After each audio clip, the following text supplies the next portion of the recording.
വെളിപ്പാട് പുസ്തകം 1-ാം അധ്യായം 3-ാം വാക്യം നമുക്ക് ശ്രദ്ധിക്കാം. ഇന്നത്തെ ചിന്തയ്ക്കായി വെളിപ്പാട് പുസ്തകം 1-ാം അധ്യായം അതിന്റെ 3-ാം വാക്യം ഒരാൾ വായിച്ചാട്ടെ. വെളിപ്പാട് പുസ്തകം 1-ാം അധ്യായം 3-ാം വാക്യം വായിക്കുമ്പോൾ അതിനകത്ത് വേദപുസ്തകത്തിനകത്ത് ആഴമായ തിരുവചനം എഴുതിയിരിക്കുന്നു.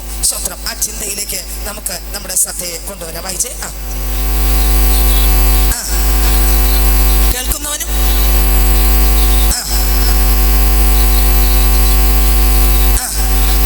ഭാഗ്യവാൻ. സമയം അടുത്തിരിക്കുന്നു. മതി, സമയം അടുത്തിരിക്കുന്നു. ഇതിലെ സ്വത്രം വചനം വായിക്കുന്നവനും പിന്നെ ഒന്നുകൂടെ വായിച്ചേ.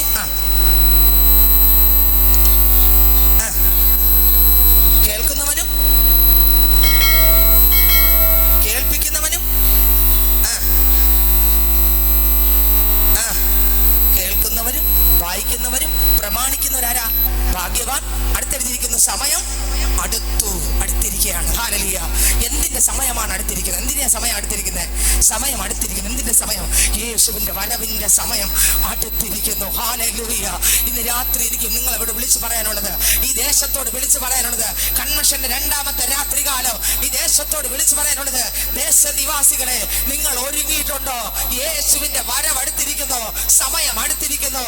യേശു ക്രിസ്തു വരും എന്നുള്ള പ്രവചനങ്ങൾ, ഹല്ലേലൂയ, സ്തോത്രം, 2000 വർഷങ്ങൾക്ക് മുൻപ് യേശു ക്രിസ്തുവിനെ കുറിച്ച് പ്രവാചകന്മാർ പ്രവചിച്ച പ്രവചനങ്ങൾ അക്ഷരാർത്ഥത്തിൽ നിറവേറിയെങ്കിൽ, ഹല്ലേലൂയ, യേശു ക്രിസ്തു ജനിക്കുമെന്നും അസ്ഥികളിലൊന്നും ഒടിയത്തില്ലെന്നും പിന്നെയോ സ്തോത്രം പാപത്തിന് വേണ്ടി പാപത്തിന് വേണ്ടി ശിക്ഷ ഏറ്റെടുക്കുമെന്നും അവന്റെ അടിപ്പിടരാൽ സൗഖ്യമാകുമെന്നും കന്യ ഗർഭിണിയാകുമെന്നും ഒരു മകനെ പ്രസവിക്കുമെന്നും 30 വെള്ളിക്കാശിന് ഒറ്റുകൊടുക്കുമെന്നും യേശു ജനിക്കുന്ന സ്ഥലം എവിടെയെന്നും യേശു എങ്ങനെ വളരുമെന്നും സ്തോത്രം എങ്ങനെ ആയിരിക്കുമെന്നെല്ലാം പഴയ നിയമത്തിനകത്ത് പ്രവാചകന്മാർ പ്രവചിച്ച പ്രവചനങ്ങളെല്ലാം അക്ഷരാർത്ഥത്തിൽ നിറവേറിയെങ്കിൽ ഇന്ന് രാത്രി ഞാൻ പറയട്ടെ, ഇനി നിറവേറേണ്ട ഒരു പ്രവചനമാണ് യേശുവിന്റെ വരവ്. ഹല്ലേലൂയ. ഇന്ന് രാത്രി എന്നോട് നിങ്ങളോട് ചോദിക്കുകയാണ്, സഹോദര സഹോദരി, താങ്കൾ യേശുവിന്റെ വരവിനായി ഒരുങ്ങിയിട്ടുണ്ടോ? ഇന്ന് വ്യത്യസ്തമായ വിഷയങ്ങളുണ്ട്, പാഠങ്ങളുണ്ട്. വേദനയോടായിരിക്കും ഒരുപക്ഷെ വന്നിരിക്കുന്നത്, പക്ഷെ വേദന കാണുന്ന ഒരു ദൈവം ഇതിനകത്ത് വന്നിട്ടുണ്ട്. ഉൾഭൂമികളെ ഹൃദയങ്ങളെ ആരായുന്ന സ്വതന്ത്രം ഒരു കർത്താവ് ഇന്ന് ഈ ദേശത്ത് വന്നിട്ടുണ്ട്, ഈ ഗ്രൗണ്ടിൽ വന്നിട്ടുണ്ട്, ഈ ശബ്ദ പരിധിക്കുള്ളിൽ വന്നിട്ടുണ്ട്.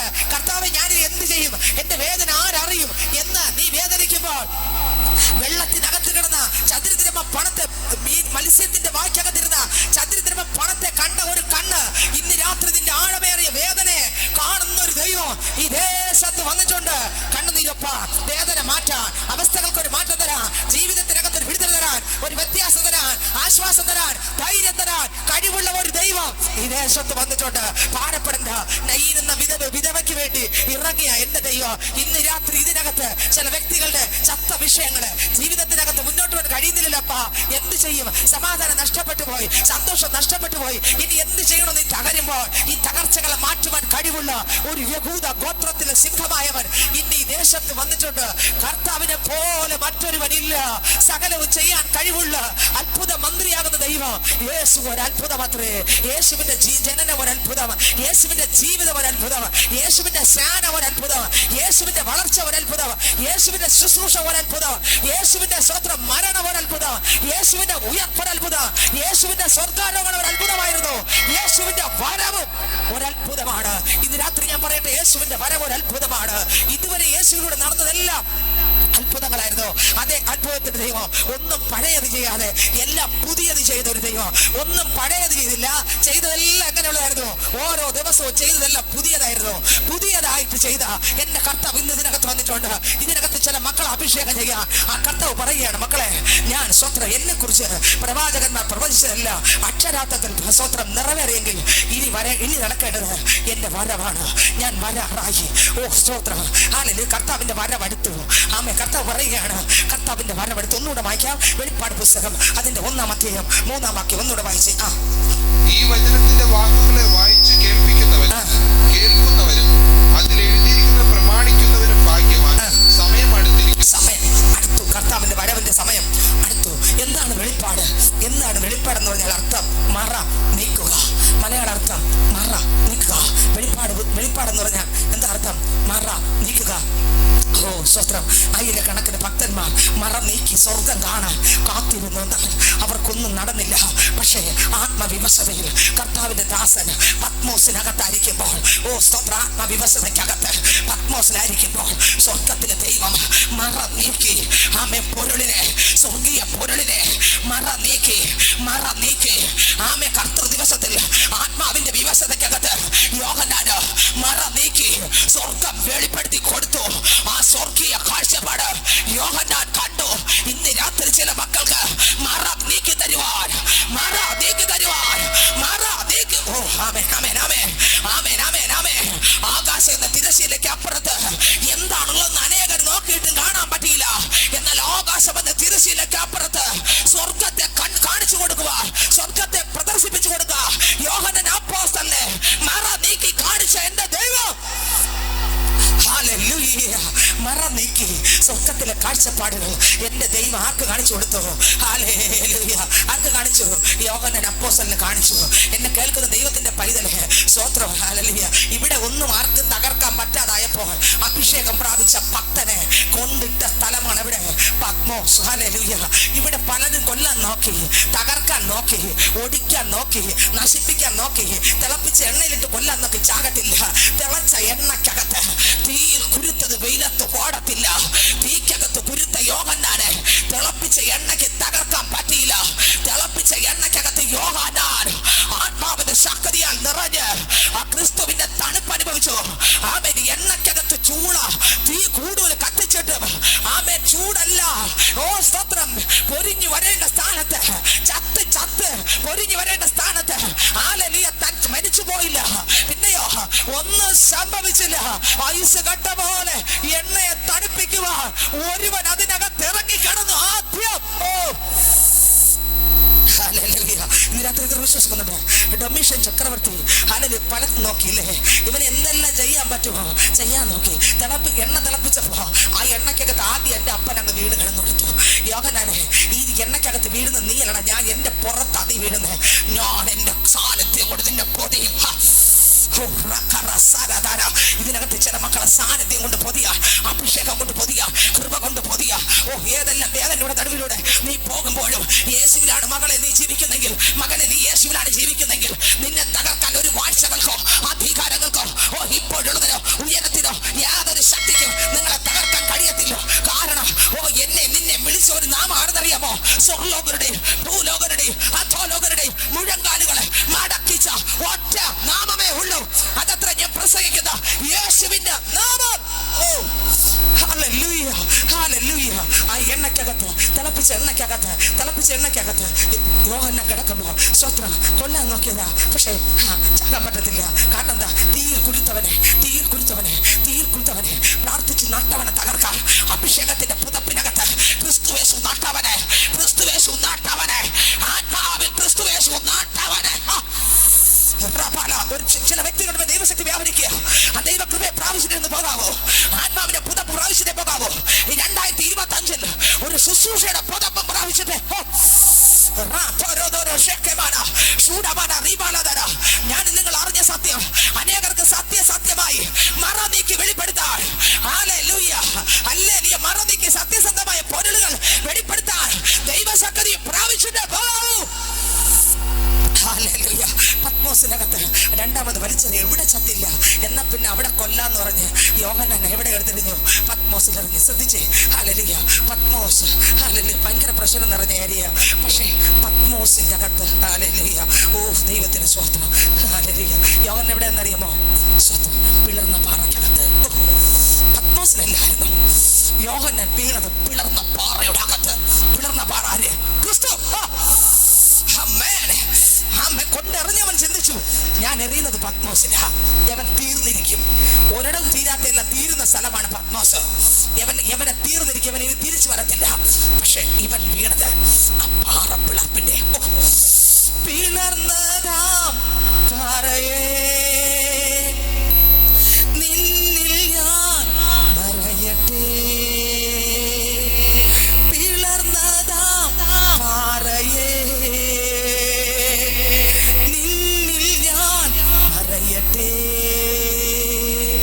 സങ്കേതമേ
ഇന്ന് ഇതിനകത്ത് ചില മക്കളോട് പറയുകയാണ്, നിന്നെ തകർക്കുമെന്ന് ശത്രു പലതും പദ്ധതികൾ ഒരുക്കി പലയിടത്തും നിന്നെ ഒതുക്കി കളയുമ്പോൾ അവിടെയും നിന്റെ അടുക്കൽ നിന്നെ മറയ്ക്കുന്ന ഒരു സാന്നിധ്യമുണ്ട്. പ്രശ്നമല്ല നീ കാണേണ്ടത്, പ്രതിസന്ധി അല്ല കാണുന്നത്, പ്രതികൂലമല്ല കാണേണ്ടത്, ഒറ്റപ്പെടലല്ല കാണുന്നത്, നിന്നെ നിന്ദിക്കുന്ന നിന്നയല്ല കേൾക്കേണ്ടത്. പിന്നെയോ നിന്റെ മുൻപിൽ നിൽക്കുന്ന യേശുവിനെ, നിന്റെ പ്രശ്നത്തെക്കാൾ വലിയവൻ, നിന്റെ നിന്നയേക്കാൾ വലിയവൻ, നിന്റെ പ്രതികൂലത്തെക്കാൾ വലിയവൻ, നിന്റെ കണ്ണുനീരിനേക്കാൾ വലിയവൻ, നിന്റെ ഒറ്റപ്പെടലിനേക്കാൾ വലിയവൻ, നീ എത്ര വലിയ പ്രശ്നം അഭിമുഖീകരിച്ചാലും അതിനേക്കാൾ വലിയവനാകുന്ന യേശുവിനെ മാത്രം കാണുവാൻ.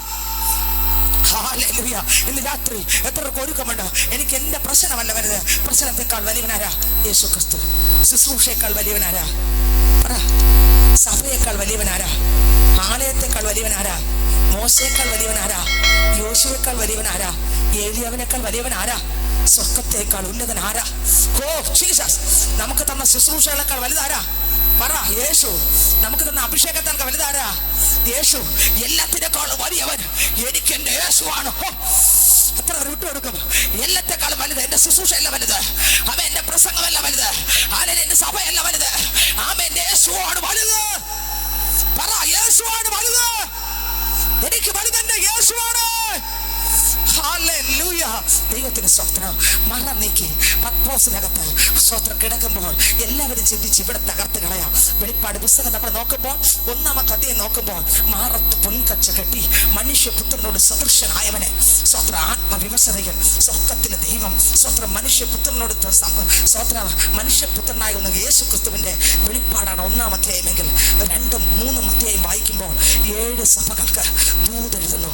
1-ാമത്തെ അധ്യായത്തിനകത്ത് സ്വത്ര ഹല്ലേലൂയ കർത്തൃ ദിവസത്തിൽ ഞാൻ ആത്മവിവശനായി നീ കാണുന്നത് ഒരു പുസ്തകത്തിൽ എഴുതുക എന്നൊരു ശബ്ദം കേട്ടു. എന്റെ പിന്നാലെ കേട്ട ശബ്ദം എന്തെന്ന് കാണാൻ ഞാൻ തിരിഞ്ഞു നോക്കിയപ്പോൾ 7 പൊൻ നിലവിളക്കിന്റെ നടുവിൽ മാറത്ത് പൊൻകച്ച കെട്ടി മനുഷ്യപുത്രനോട് സദൃശനായവനെ ഞാൻ കണ്ടു. അവന്റെ തലയും തലമുടി ഹിമത്തോടം എണ്ണയായിരുന്നു. അവന്റെ ശബ്ദം പേര് വെള്ളത്തിന്റെ ഇരട്ടിയൻ പോലെ, അവന്റെ കണ്ണ് അഗ്നി ജ്വാല, കാലുകൾ ഉലയിൽ ചുട്ടു പഠിപ്പിച്ച വെള്ളവും സസ്യമായിരുന്നു. അവനെ കണ്ടിട്ട് ഞാൻ മരിച്ചവനെ പോലെ കാൽക്കൽ വീണു. അവൻ എന്നോട് എന്റെ മേൽ തട്ടി, ഞാൻ മരിച്ചു ഭയപ്പെടണ്ട, ഞാൻ മരിച്ചവനായിരുന്നു എന്നാൽ എന്നേക്കുമായി ജീവിച്ചിരിക്കുന്നു എന്ന് യോഹന്നാൻ മനുഷ്യപുത്രനാകുന്ന യേശു ക്രിസ്തുവിനെ 1-ാം അധ്യായത്തിനകത്ത് വെളിപ്പെടുത്തിയെങ്കിൽ 2-ാം അധ്യായം വെളിപ്പാട് പുസ്തകം 2-ഉം 3-ഉം അധ്യായം വായിക്കുമ്പോൾ മറ നീക്കിയിട്ട് സ്വർഗത്തിലെ ദൈവം സ്വത്രം 7 സഭകൾക്ക് ദൂതെഴുതുവാൻ സ്വർഗത്തിലെ ദൈവം ദൂത് കൈമാറിയ അധ്യായമാണ് വെളിപ്പാട് പുസ്തകം 2-ഉം 3-ഉം അധ്യായം. എഫെസോസ്, സ്മുർനാസ്, പെർഗമോസ്, തുയതോര, സർദീസ്, ലവോദിക്ക, ഫിലദൽഫിയ എന്നീ 7 സഭകൾക്ക് ദൂതെഴുതാൻ വെളിപ്പാട് പുസ്തകം 2-3 അധ്യായങ്ങളിൽ സ്വത്രം സ്വർഗത്തിലെ ദൈവം സ്വർഗത്തിലെ കാഴ്ചപ്പാട് സ്വത്രം അപ്പോസ്തലനാകുന്ന യോഹന്നാൻ കൊടുത്തെങ്കിൽ യോഹന്നാൻ പത്മോസിലെ കട്ടറയല്ല കണ്ടത്. യോഹന്നാൻ അവിടുത്തെ ആരാവാരമല്ല കണ്ടത്. അവിടുത്തെ വെയിലല്ല, അവിടുത്തെ മഞ്ഞല്ല, അവിടുത്തെ മഴയല്ല ഏറ്റത്. കർത്താവിന്റെ ആത്മാവിന്റെ പുതപ്പിനകത്തിരുന്ന് സ്വർഗം കണ്ടുകൊണ്ട് വെളിപ്പാടിന്റെ ആഴങ്ങളെ ഇന്ന് രാത്രി എത്രർക്ക് മനസ്സിലാകുന്ന എനിക്ക് അറിഞ്ഞുകൂടാ. 7 സഭകൾക്കുള്ള ദൂത് 2-ഉം 3-ഉം അധ്യായത്തിൽ അപ്പോസ്തലനാകുന്ന യോഹന്നാൻ പ്രാപിച്ചെങ്കിൽ 4-ാം അധ്യായത്തിലേക്ക് വരുമ്പോൾ ഇതാ സ്വത്രം ഹല്ലേലൂയ 4-ാം അധ്യായത്തിനകത്ത് 24 മൂപ്പന്മാരുടെ നടുവിലുള്ള ദൈവിക സിംഹാസനത്തിന്റെ വെളിപ്പാട് അപ്പോസ്തലൻ ദൈവം കാണിച്ചു കൊടുക്കുകയാണ്. മറ നീക്കി ദൈവം കാണിച്ചു കൊടുക്കുകയാണ്. സ്വത്രം മറ നീക്കിയിട്ട് ഇങ്ങനെ കാണിച്ചു കൊടുക്കുകയാണ്. മോനെ 24 മൂപ്പന്മാരുടെ നടുവിലുള്ള ദൈവിക സിംഹാസനത്തിന്റെ വെളിപ്പാട്. എന്നാൽ 5-ാം അധ്യായത്തിലേക്ക് ചെല്ലുമ്പോൾ മറ്റൊരു മറ എന്റെ അപ്പൻ യോഹന്നാൻ അപ്പോസ്തലൻ നീക്കി കൊടുത്തു. ആ മറ നീക്കിയപ്പോൾ ഞാൻ സ്വർഗത്തിൽ ഒരു സിംഹാസനത്തിൽ ഇരിക്കുന്നതും അവന്റെ വലം കയ്യിൽ ഒരു പുസ്തകം പിടിച്ചുകൊണ്ടിരിക്കുന്നത് കണ്ടു. അവന്റെ കയ്യിലിരിക്കുന്ന പുസ്തകം വാങ്ങുവാൻ സ്വത്രം തുറക്കുവാനും യോഗ്യതയുള്ള ആര് എന്ന് ഉച്ചത്തിൽ വിളിച്ചു പറയുന്ന ഒരു മഹാശബ്ദം ഞാൻ കേട്ടു. ഹല്ലേലൂയ സ്വത്രം. അത് കേൾക്കുമ്പോൾ സ്വർഗത്തിലും പുസ്തകം വാങ്ങുവാനോ അത് വായിക്കുവാനോ സ്വർഗത്തിലും ഭൂമിയിലും ഭൂമിക്ക് കീഴിലും ആരെയും കാണാത്തത് കൊണ്ട് ഞാൻ ഏറ്റവും കരഞ്ഞു. അപ്പോൾ മൂപ്പന്മാരിൽ ഒരുത്തൻ എന്റെ അടുക്കൽ വന്ന് എന്നോട് കരയണ്ട, യഹൂദ ഗോത്രത്തിലെ സിംഹവും ദാവീദിന്റെ വേരുമായവൻ പുസ്തകം തുറപ്പാനും മുദ്ര പൊട്ടിപ്പാനും ജയം പ്രാപിച്ചിരിക്കുന്നു എന്നൊരു ശബ്ദം ഞാൻ കേട്ടു. ഞാൻ നോക്കുമ്പോൾ സിംഹാസനത്തിന്റെ നടുവിൽ, സ്വത്രം 4 ജീവികളുടെ നടുവിൽ, 24 മൂപ്പന്മാരുടെ മധ്യത്തിൽ ഒരു കുഞ്ഞാട് അറുക്കപ്പെട്ടതുപോലെ നിൽക്കുന്നത് ഞാൻ കണ്ടു. ഹല്ലേലൂയ. അവൻ ഇതാ അവന് സ്വത്രം 7 കൊമ്പും 7 സ്വത്രം ഭൂമിയുടെ അറ്റം വരെ സഞ്ചരിക്കേണ്ട 7 ആത്മാവിന്റെ കണ്ണും അവനുണ്ടായിരുന്നു. അവൻ സിംഹാസനത്തിൽ ഇരിക്കുന്നതിന്റെ അടുക്കൽ ചെന്ന് അവന്റെ കയ്യിലുള്ള പുസ്തകം വാങ്ങി.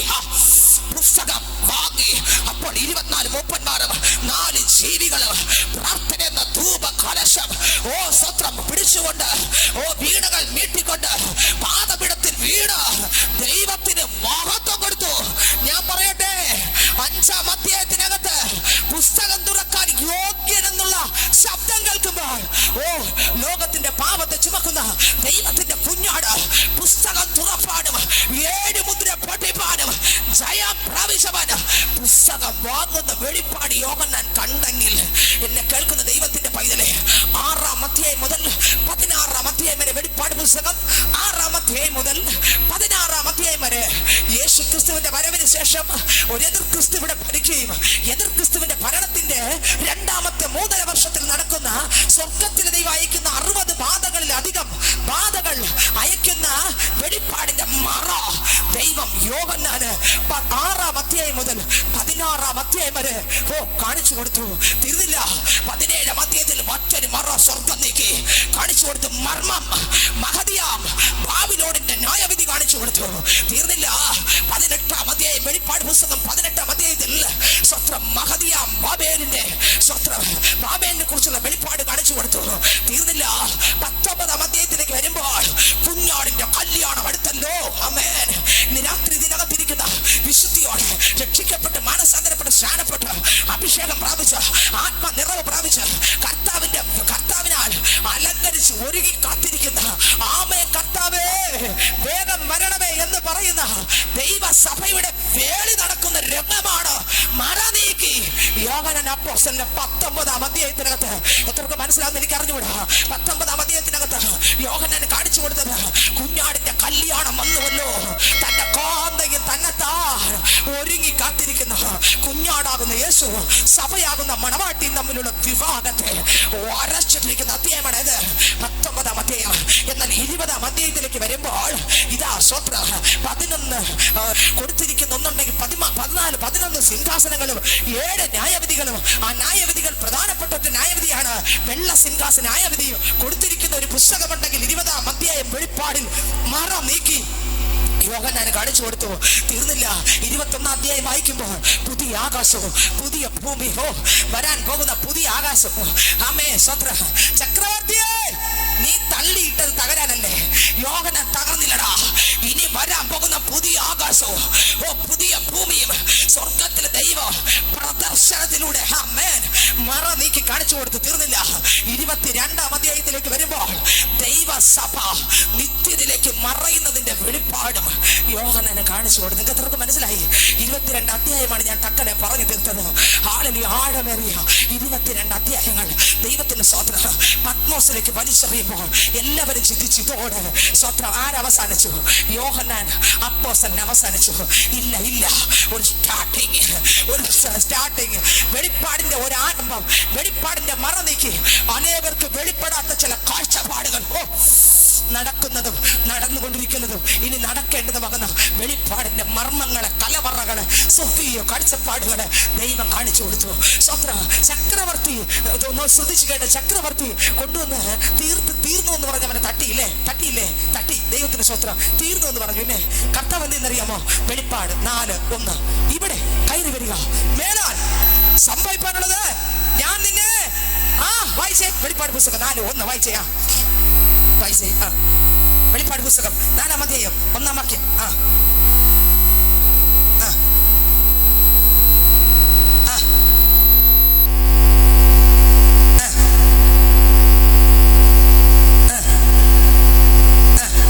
ഇവിടെ കയറി വരിക, മേലാൽ സംഭവിക്കാനുള്ളത് ഞാൻ നിനക്ക്. എങ്ങനെ? മറ്റേ ആൾ എവിടെ അയച്ചു? പറ. എന്നെ നിങ്ങളുടെ ലോകം ശത്രു എവിടെ അയക്കും? ദൈവം അപ്പൻ്റെ അടുത്തുണ്ട്. കരം കടിച്ചൊന്ന് ശ്രദ്ധിച്ചേ. ശാലേംപൂർ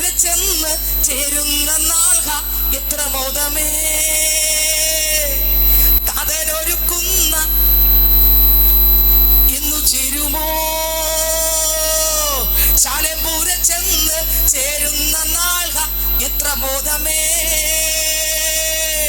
താതലൊരുക്കുന്ന വിശ്രമ വീട്ടിൽ ഞാൻ എന്നു ചേരുമോ? ഹല്ലേലൂയ. അവിടെ എന്തില്ല? കണ്ണുനീരില്ല, അവിടെ ദുഃഖവിലാപവും ഇല്ലെന്ന്, നിത്യായുഗമുള്ള സന്തോഷ നാടിനായി ഉള്ളമേ വാഞ്ചിക്കുന്നേ ഞാൻ യാഗേ സ്തുതിച്ചിടുമേ. ശാലപുര ചെന്ന് ചേരുന്ന നാള എത്ര മോദമേ. താതനൊരുക്കുന്ന വിശ്രമ വീട്ടിൽ ഞാൻ എന്നു ചേരുമോ? ഹല്ലേലൂയ. ദൈവത്തിന് സ്തോത്രം. അപ്പോ സ്തോത്രം. എന്റെ കർത്താവ് പറഞ്ഞു, മക്കളെ ഇതാ സമയമെടുത്തു. എന്തിന്റെ സമയമെടുത്തു? എന്തിന്റെ സമയമെടുത്തു? ഹക്കായിയുടെ പ്രവാചകന്റെ പുസ്തകം എടുത്ത് വായിക്കണം. ഹക്കായി പ്രവാചകന്റെ പുസ്തകം വായിക്കുമ്പോൾ അതിന്റെ സ്തോത്രം 2-ാം അധ്യായം 6-ാം വാക്യം വായിക്കുമ്പോൾ, ഹക്കായിയുടെ പുസ്തകം 2-ാം അധ്യായം അതിന്റെ 6-ാം വാക്യം വായിക്കുമ്പോൾ വേദ പുസ്തകം പറയുന്നു, വായിച്ചേ. ഹക്കായി പ്രവാചകന്റെ പുസ്തകം 2-ാം അധ്യായം അതിന്റെ 6-ാം വാക്യം ഒന്ന് ഉറക്കെ വായിച്ചേക്കാം. ഹക്കായി പ്രവാചകന്റെ പുസ്തകം 2-ാം അധ്യായം അതിന്റെ 6-ാം വാക്യം അരുളി ചെയ്യുന്നു, അങ്ങനെ ഇളക്കും ആകാശത്തെയും ഭൂമിയെയും കടലിലെയും കരയെയും ഇളക്കും. അടുത്ത് ഞാൻ സകല ജാതിയെയും എന്ത് ചെയ്യും? ഇളക്കും. അടുത്ത്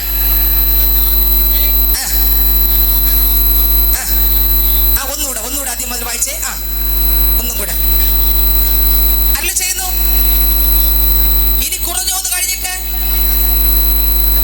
ഞാൻ ആകാശത്തെ ഇളക്കും, ഭൂമിയെ ഇളക്കും, കടലിനെ ഇളക്കും. അടുത്ത് കരയെയും ഇളക്കും. അടുത്ത് ഞാൻ സകല ജാതികളെയും ഇളക്കും.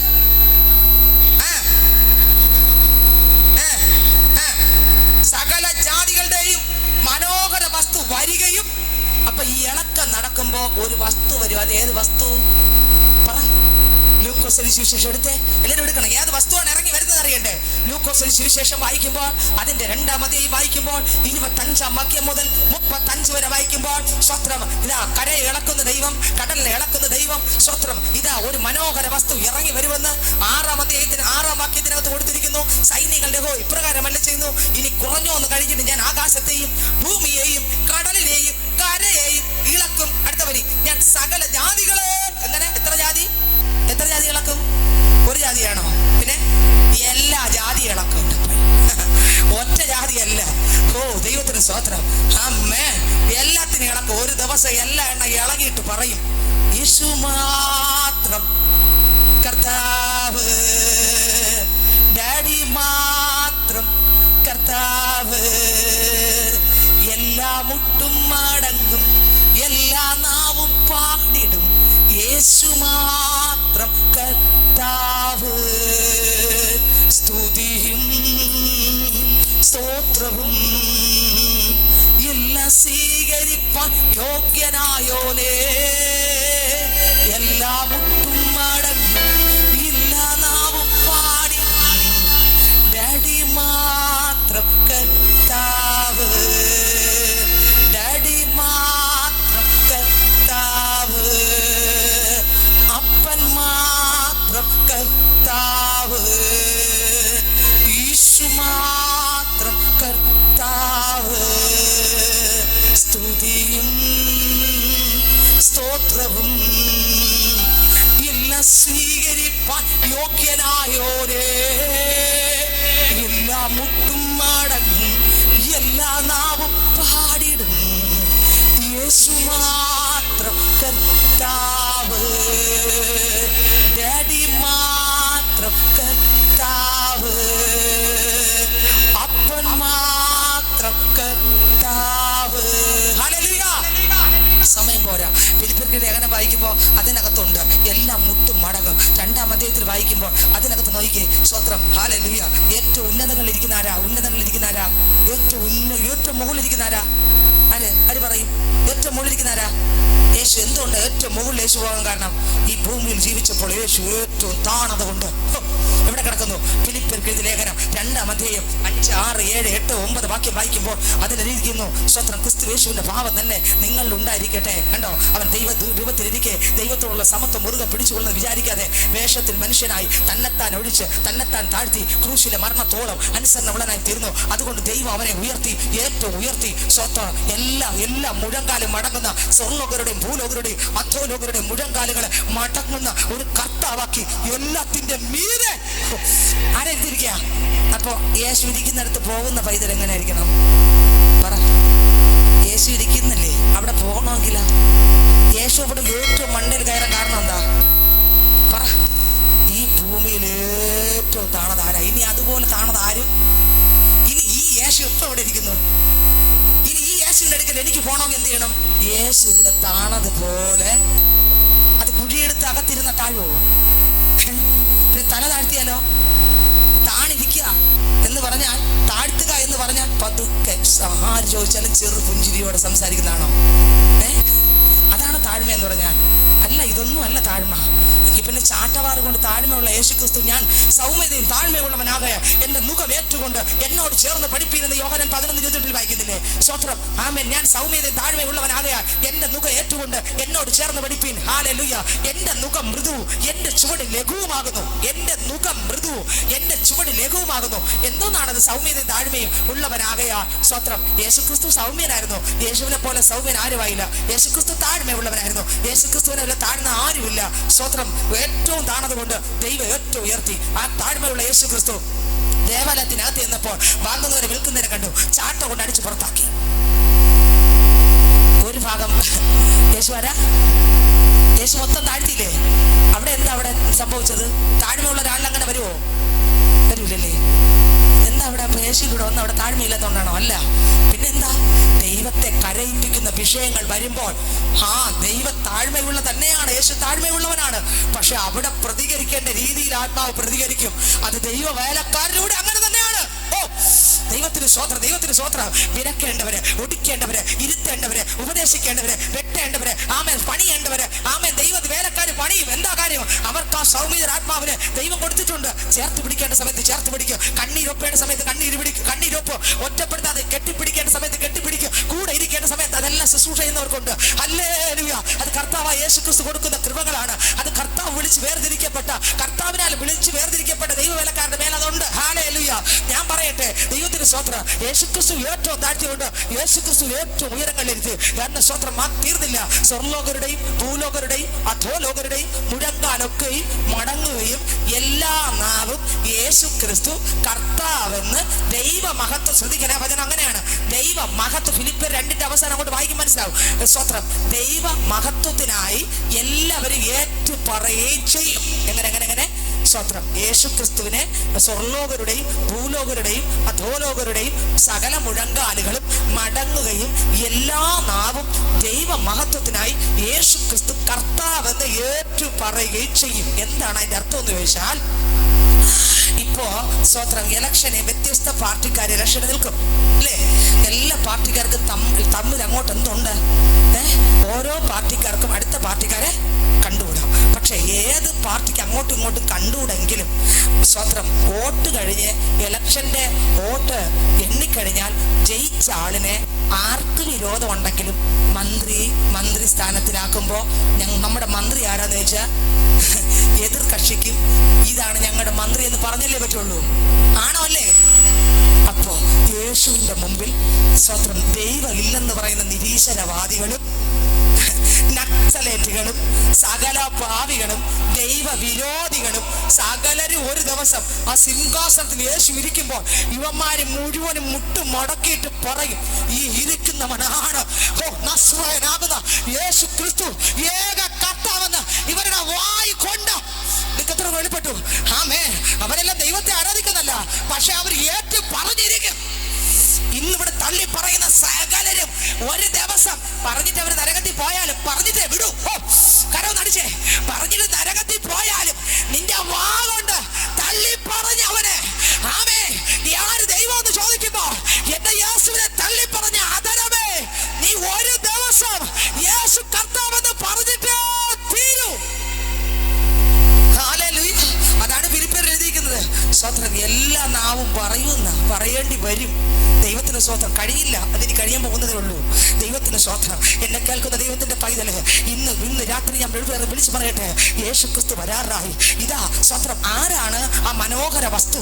ഹഗ്ഗായി പ്രവാചകന്റെ പുസ്തകം 2:6 പറഞ്ഞ സ്വോത്രം മനോഹര വസ്തു ആരാണെന്ന് നോക്കാം. സൈന്യങ്ങളുടെ യഹോവ ഇപ്രകാരം അരുളി ചെയ്യുന്നു. ഇനി കുറഞ്ഞോ നേരെ 2 ഹഗ്ഗായി 2:6 വീണ്ടും വായിക്കുകയാണ്.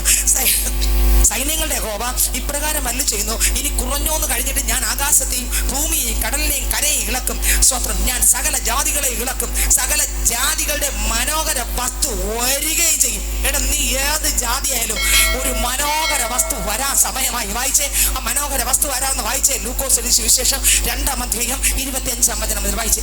ലൂക്കോസ് സുവിശേഷം 2 അതിന് 25 വാക്യം മുതൽ വായിക്കുമ്പോൾ വായിച്ചേ. യെരൂശലേമിൽ ശിമ്യോൻ എന്ന പേരുള്ള മനുഷ്യനുണ്ടായിരുന്നു. അടുത്ത വരി. നീതിമാനും ഇസ്രായേലിന്റെ ആശ്വാസത്തിനായി ആയിരുന്നു. പരിശുദ്ധാത്മാവ് അവന്റെ മേൽ ഉണ്ടായിരുന്നു. കാണുന്നതിന് മുൻപേ, കർത്താവായ ക്രിസ്തുവിനെ കാണുന്നതിന് മുൻപേ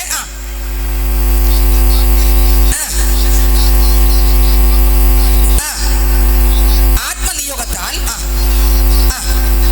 ദേവാലയത്തിൽ ചെന്ന്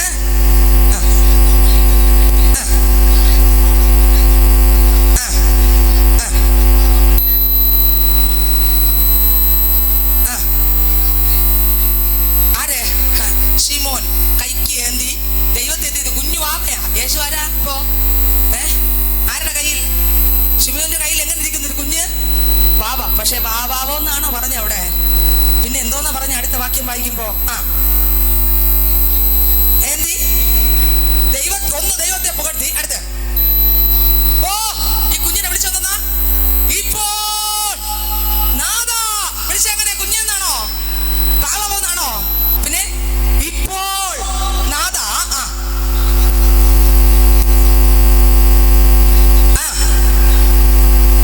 ആരാണിത്?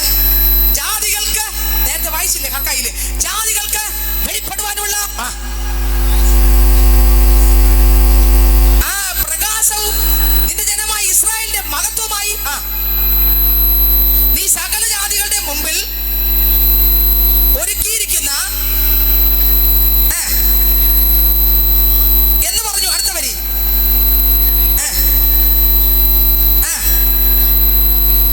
അടുത്ത വരി.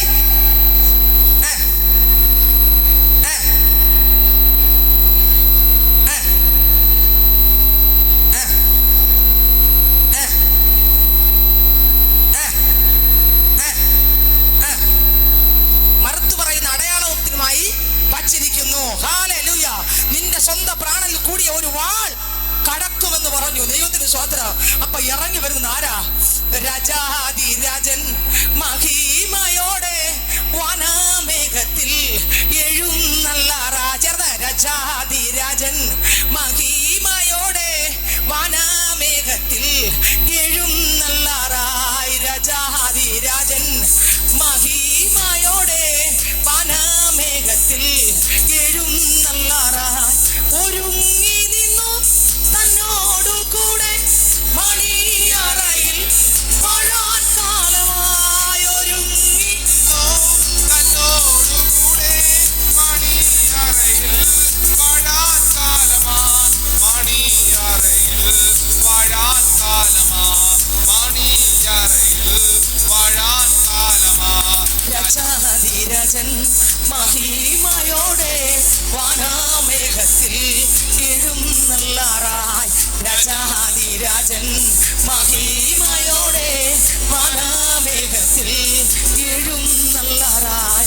പ്രാണപ്രിയന്റെ പൊന്നുമുഖത്തെ തേജസ്സോടെ ഞാൻ കാണാൻ കാലമായി. പ്രാണപ്രിയന്റെ പൊന്നുമുഖത്തെ തേജസ്സോടെ ഞാൻ കാണാൻ കാലമായി. തേജസ്സോടെ ഞാൻ കാണാൻ കാലമായി. തേജസ്സോടെ ഞാൻ കാണാൻ കാലമായി.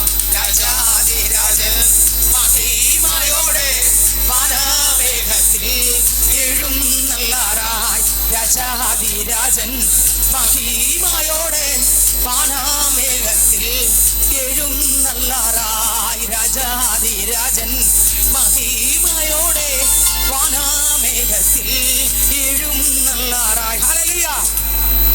കഴിഞ്ഞ മുഴുവൻ ദിവസങ്ങളിലും ഉപവാസ പ്രാർത്ഥന ആരാധനകൾ സെക്കൻഡ് സാറ്റർഡേ 6 സ്ഥലത്ത് മെസ്സേജ്, 6-7 സ്ഥലത്ത് മെസ്സേജ് ഉണ്ടാക്കി. രാവിലെ തുടങ്ങി രാത്രി വരെ. ഞായറാഴ്ച അടുത്ത് മെസ്സേജ്. സ്തോത്രം. ഇന്നലെ ആയപ്പോൾ ഒട്ടും പറ്റില്ല, പക്ഷെ സമയമായപ്പോൾ തൊണ്ടയാറ് തുറന്നു. ഇന്ന് അതിനേക്കാളും പറ്റത്തില്ലായിരുന്നു, പക്ഷെ സമയമായപ്പോൾ കർത്താവിനെ നിങ്ങളുടെ പ്രാർത്ഥനയാണ്. ഇനിയും ഈ ആരാധന കഴിഞ്ഞ് പോയാലും നിങ്ങൾ, എനിക്ക് ഒരുപാട് പേര് എനിക്ക് അറിയത്തില്ല അതിനകത്തിരിക്കുന്നത്, പക്ഷെ നിങ്ങൾ ഞങ്ങൾക്ക് വേണ്ടി പ്രാർത്ഥിക്കണം. ഹല്ലേലൂയ. ദൈവത്തിന് സ്തോത്രം. ശബ്ദം തരാൻ മാത്രമല്ല, ഞങ്ങൾ കുടുംബമായി ദൈവകരങ്ങൾ കൊടുത്ത്, ഈ ശുശ്രൂഷകളെ കൊടുത്ത്, ഈ ശുശ്രൂഷയ്ക്ക് വരുന്നവരെ കൊടുത്ത് നിങ്ങൾ ശക്തമായിട്ട് എല്ലാവരും സ്തോത്രം പ്രാർത്ഥിക്കണം. ചിലപ്പോൾ നമ്മളിനി അടുത്ത് കാണുന്ന ഇവിടെ വെച്ചായിരിക്കും, അങ്ങ് വെച്ചായിരിക്കും. ഹല്ലേലൂയ. അവിടെ സന്തോഷത്തോടെ കാണണം. ആമേൻ. ആനന്ദത്തോടെ കാണണം. എനിക്ക് പല സ്ഥലങ്ങളിലും എത്രയോ വർഷം കൊണ്ട് ഈ കൺവെൻഷൻ നടക്കുകയാണ്. ഒരുപാട് സ്ഥലങ്ങളിൽ പോയിട്ടുണ്ട്. അനേകർക്ക് എന്നെ അറിയാം, പക്ഷെ എനിക്കാരെയും അറിയത്തില്ല. പക്ഷേ സ്തോത്രം, എനിക്കറിയാം ഇവരെല്ലാം ഒരു ദിവസം ഇവിടെ വെച്ച് കാണും. രാജാവിന്റെ അടുക്കൽ വെച്ച് ഒരുമിച്ച് അപ്പന്റെ കൊട്ടാരത്തിനകത്ത് കയറുമ്പോൾ അവിടെ വെച്ച് കാണണം. നമുക്ക് എന്ത് ചെയ്യണം? അവിടെ വെച്ച് കാണണം. നിങ്ങൾ എല്ലാവരും എന്ത് ചെയ്യണം? ശക്തമായിട്ട് ഞങ്ങൾക്ക് വേണ്ടി പ്രാർത്ഥിക്കണം. ഹല്ലേലൂയ. വചനം കർത്താവ് വെളിപ്പെടുത്തി തരാം. ദേശങ്ങളിൽ ഇറങ്ങുമ്പോൾ ആത്മാവചനം സംസാരിച്ചാലേ ഫലമുള്ളൂ. ഇഷ്ടത്തിനോ ഒപ്പത്തിനോ പഠിച്ചതോ കേട്ടതോ പറഞ്ഞാൽ ഒരർത്ഥവുമില്ല. ആത്മാവിലുള്ള പ്രസംഗത്തിന് മാത്രമേ സ്വർഗം മാർക്കിടൂ. സ്വർഗം അംഗീകരിക്കുന്ന ആത്മാവിന്റെ പ്രസംഗത്തിനേ ഉള്ളൂ.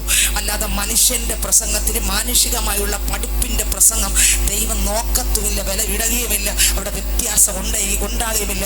ആത്മാവിന്റെ ശുശ്രൂഷ എവിടെയെല്ലാം വെളിപ്പെടുമോ അവിടെയെല്ലാം വലിയ ചലനങ്ങൾ. ദൈവത്തിന് സ്തോത്രം. ഇന്ന് ഇതിനകത്ത് നിങ്ങൾ ശക്തമായിട്ട് പ്രാർത്ഥിക്കണം. എല്ലായിടത്തും എന്ത് വെളിപ്പെടാൻ? ആത്മാവിന്റെ ശുശ്രൂഷ വെളിപ്പെടാൻ. അതുകൊണ്ട് വെളിപ്പാട് പുസ്തകം 1-ാം അധ്യായം അതിന്റെ 3-ാം വാക്യം വായിക്കുമ്പോൾ അതിൽ എഴുതിയിരിക്കുന്നു, ഇതിന്റെ വചനങ്ങൾ വായിച്ചു കേൾപ്പിക്കുന്നവർ ഭാഗ്യവാന്മാർ. ഇതിനകത്ത് ആരെല്ലാം വചനം വായിക്കുന്നുവോ അവരാരാണ്? ഭാഗ്യവാന്മാർ.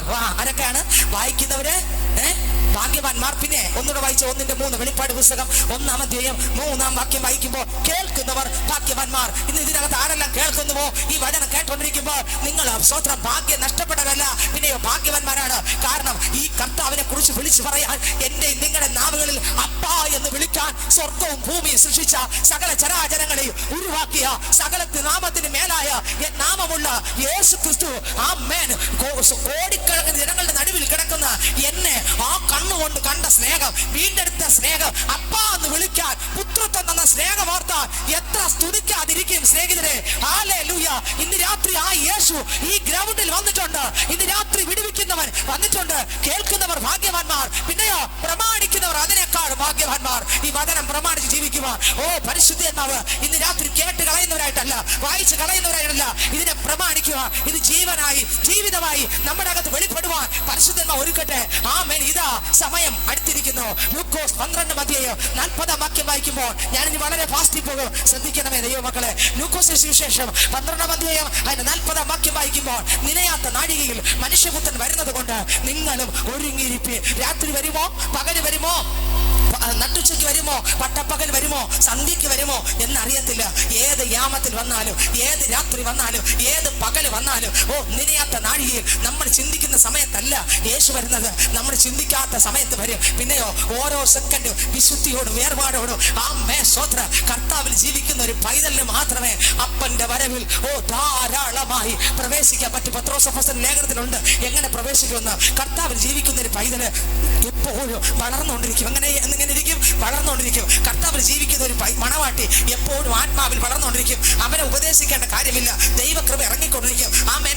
അവർ ബലപ്പെട്ടുകൊണ്ടിരിക്കും. സ്തോത്രം. അവർ ദൈവകൃപ നിറഞ്ഞുകൊണ്ടിരിക്കും. പത്രോസ് അപ്പോസ്തലൻ ലേഖനം വായിക്കുമ്പോൾ 1 പത്രോസിന്റെ ലേഖനം അത് വന്നതുകൊണ്ട് ഞാൻ വായിച്ച് ഞാൻ തന്നെ വായിച്ചു വിടാം. ദൈവത്തിന്റെ സ്തോത്രം. 2 പത്രോസിന്റെ ലേഖനം അതിന്റെ 1-ാം അധ്യായം വായിക്കുമ്പോൾ കർത്താവിനെ കാത്തിരിക്കുന്ന പൈതൽ എങ്ങനെ സ്വർഗത്തിൽ പ്രവേശിക്കുന്നു നോക്കി, ധാരാളമായി പ്രവേശിക്കണം. എന്ത് സംഭവിക്കുന്നു നോക്കി. 2 പത്രോസിന്റെ ലേഖനം അതിന്റെ 1-ാം അധ്യായം അതിന്റെ സ്തോത്ര 5-ാം വാക്യം വായിക്കുമ്പോൾ, അത് നിമിത്തം തന്നെ നിങ്ങൾ സകല ഉത്സാഹവും കഴിച്ച് നിങ്ങളുടെ വിശ്വാസത്തോടു കൂടെ വീര്യം. എന്ത് വേണം? ആരൊക്കെ അവിടെ കാണും? കർത്താവിന്റെ അടുത്ത് കാണും നോക്കിയോ. അവര് ഓരോ ദിവസം വിശ്വാസത്തോടു കൂടെ എന്ത് കാണും? വീര്യം കാണും. വീര്യത്തോടു കൂടെ പരിജ്ഞാനം കാണും. പരിജ്ഞാനത്തോട് ഇന്ദ്രപ്രതിയോട് പരസ്പര സ്നേഹവും കൂട്ടിക്കൊള്ളുവീൻ. സ്വത്രം ഇവ നിങ്ങൾക്കുണ്ടായി വർദ്ധിക്കുന്നു എങ്കിൽ നിങ്ങൾ നമ്മുടെ കർത്താവായ യേശു ക്രിസ്തുവിന്റെ പരിജ്ഞാനം സംബന്ധിച്ച് ഉത്സാഹമില്ലാത്തവരും നിഷ്ഫലന്മാരും ആയിരിക്കുകയില്ല. അവ ഇല്ലാത്തവനോ കുരുടനത്രേ. അവ ദൃഷ്ടിയുള്ളവനും തന്റെ മുമ്പിലത്തെ പാവങ്ങളുടെ ശുദ്ധീകരണം മറന്നവനും തന്നെ. അതുകൊണ്ട് സഹോദരന്മാരെ, നിങ്ങളുടെ വിളിയും തെരഞ്ഞെടുപ്പ് ഉറപ്പാക്കുവാൻ അധികം ശ്രമിപ്പീൻ. ഇങ്ങനെ ചെയ്താൽ നിങ്ങൾ ഒരു നാളും ഇളകിപ്പോകാതെ നമ്മുടെ കർത്താവ് രക്ഷിതാവുമായ യേശു ക്രിസ്തുവിന്റെ നിത്യ രാജ്യത്തിലേക്കുള്ള പ്രവേശനം എങ്ങനെ പ്രാപിക്കും? ധാരാളമായി. കണ്ടോ, ഏതൊക്കെ വരണം? വിശ്വാസത്തോട് വീര്യം, വീര്യത്തോട് പരിജ്ഞാനം, പരിജ്ഞാനത്തോട് ഇന്ദ്രിയജയം. പഞ്ച ഇന്ദ്രിയങ്ങളിൽ ജയം നോക്കണം. എന്നത്ര ഞാൻ എന്ത് ചെയ്യണം? സൂക്ഷിക്കണം. വേറൊരു അടുത്തിരിക്കുന്ന അയ്യോ അവള് ശരിയല്ല, ഇന്നത്തെ പ്രസംഗം അവക്കുള്ള. അങ്ങനെയല്ല, ഇന്നത്തെ മെസ്സേജിന് അവൻ വരേണ്ടായിരുന്നു. അവനുള്ള തന്നെ കിട്ടിയത്. ഇങ്ങനെ ആരെങ്കിലും പറയുന്നത് ഇന്നത്തിരിപ്പുണ്ടോ? ഞാൻ പറയാം, നിങ്ങളെ നോക്കിയില്ല, നിങ്ങൾ അടുത്തിരുന്നവരെ നോക്കി. കർത്താവിന്റെ ഇഷ്ടമില്ല. അടുത്തിരിക്കുന്ന ആളിനെയല്ല നോക്കേണ്ടത്, ഇവിടെ നിനക്കുള്ളതായിരുന്നു എന്നല്ല പറയേണ്ടത്, എന്റേതായിരുന്നു. ചിലർ പറയുന്നത് എന്തോന്നാ, അത് നിനക്കുള്ളതായിരുന്നു, നിന്റെ തന്നെ ആയിരുന്നു. നിന്റെ തന്നെ ആയിരുന്നു എന്ന് പറഞ്ഞാൽ ആ ഭജന തള്ളി അപ്പുറത്തള്ളം കിട്ടു കൊടുത്തു പോ. ഈ ഭജന അപ്പം അത്രയും മണിക്കൂർ ഇരുന്ന് കേട്ടതും അവരൊന്നും ഏറ്റെടുത്തില്ല. കാരണം എന്താ? അത് അടുത്ത ആളിന് അയാൾക്കുള്ളത് തള്ളി കിട്ടു കൊടുത്തു. പക്ഷെ സംഭവം പറഞ്ഞതെല്ലാം അയാളോടായിരുന്നു. പക്ഷെ അയാളത് ഏറ്റെടുക്കാൻ എന്ത് ചെയ്തു? അടുത്തിരുന്നവന് നിനക്കുള്ളതാ, നിന്റെ വീട്ടിലെ കാര്യം മൊത്തം ഇന്ന് വിളിച്ച് പറഞ്ഞ മൊത്തം നീ ചെയ്യുന്നതും ചെയ്തു കൂട്ടുന്ന കാര്യങ്ങളാ പറഞ്ഞത് എന്ന് പറഞ്ഞ് തള്ളി വിടുമ്പോൾ ചിന്തിച്ചോണം, രഹസ്യമായി ഇതെല്ലാം എന്റെയും നിങ്ങളുടെ അകത്തുണ്ട്. അതുകൊണ്ട് ആ തള്ളി അപ്പുറത്തെ തലയിൽ വെച്ചു കൊടുത്തെന്ന് ഓർമ്മ മറക്കരുത്. ഹല്ലേലൂയ. സ്വത്രം. വിളിക്കുന്ന വിധിയാൽ നമുക്കും, അളക്കുന്ന അളവിനാൽ നമുക്കും അളന്ന് കിട്ടും. നാം നമ്മുടെ പ്രവൃത്തികളെ ശോധന ചെയ്യട്ടെ. അപ്പൊ പ്രശംസിക്കാൻ പറ്റുമോ? ഇല്ല. പ്രശംസ മുഴുവൻ ആർക്ക് പോകും? ദൈവത്തിന് പോകും. അങ്ങനെ പോകണം. എന്ത് ചെയ്യണം? ഞാൻ എന്നെ നോക്കണം, എന്റെ കുറവ് നോക്കണം. ഹല്ലേലൂയ. വചനം കേൾക്കുമ്പോ എന്റെ ജീവിതത്തിനകത്ത് ആ ഇന്ദ്രിയ ജയമുണ്ടോ? വിശ്വാസത്തോട് വീഴ്ചയും, വീര്യത്തോട് പരിജ്ഞാനവും, പരിജ്ഞാനത്തോട് ഇന്ദ്രിയ ജയവും, ഇന്ദ്രിയത്തോട് സ്ഥിരതയും, സ്ഥിരതയോട് ഭക്തിയും, ഭക്തിയോട് സഹോദരപ്രീതി, സഹോദരപ്രീതിയോട് സ്നേഹവും കൂട്ടിക്കൊള്ളുവിൻ. ഇങ്ങനെ ഉണ്ടായാൽ എങ്ങനെ എന്റെ വീട്ടിൽ കയറും? സ്വർഗത്തിൽ ഞാൻ എങ്ങനെ കയറും? ഈ വീട് രേഷ്മയുടെ വീടാണ്.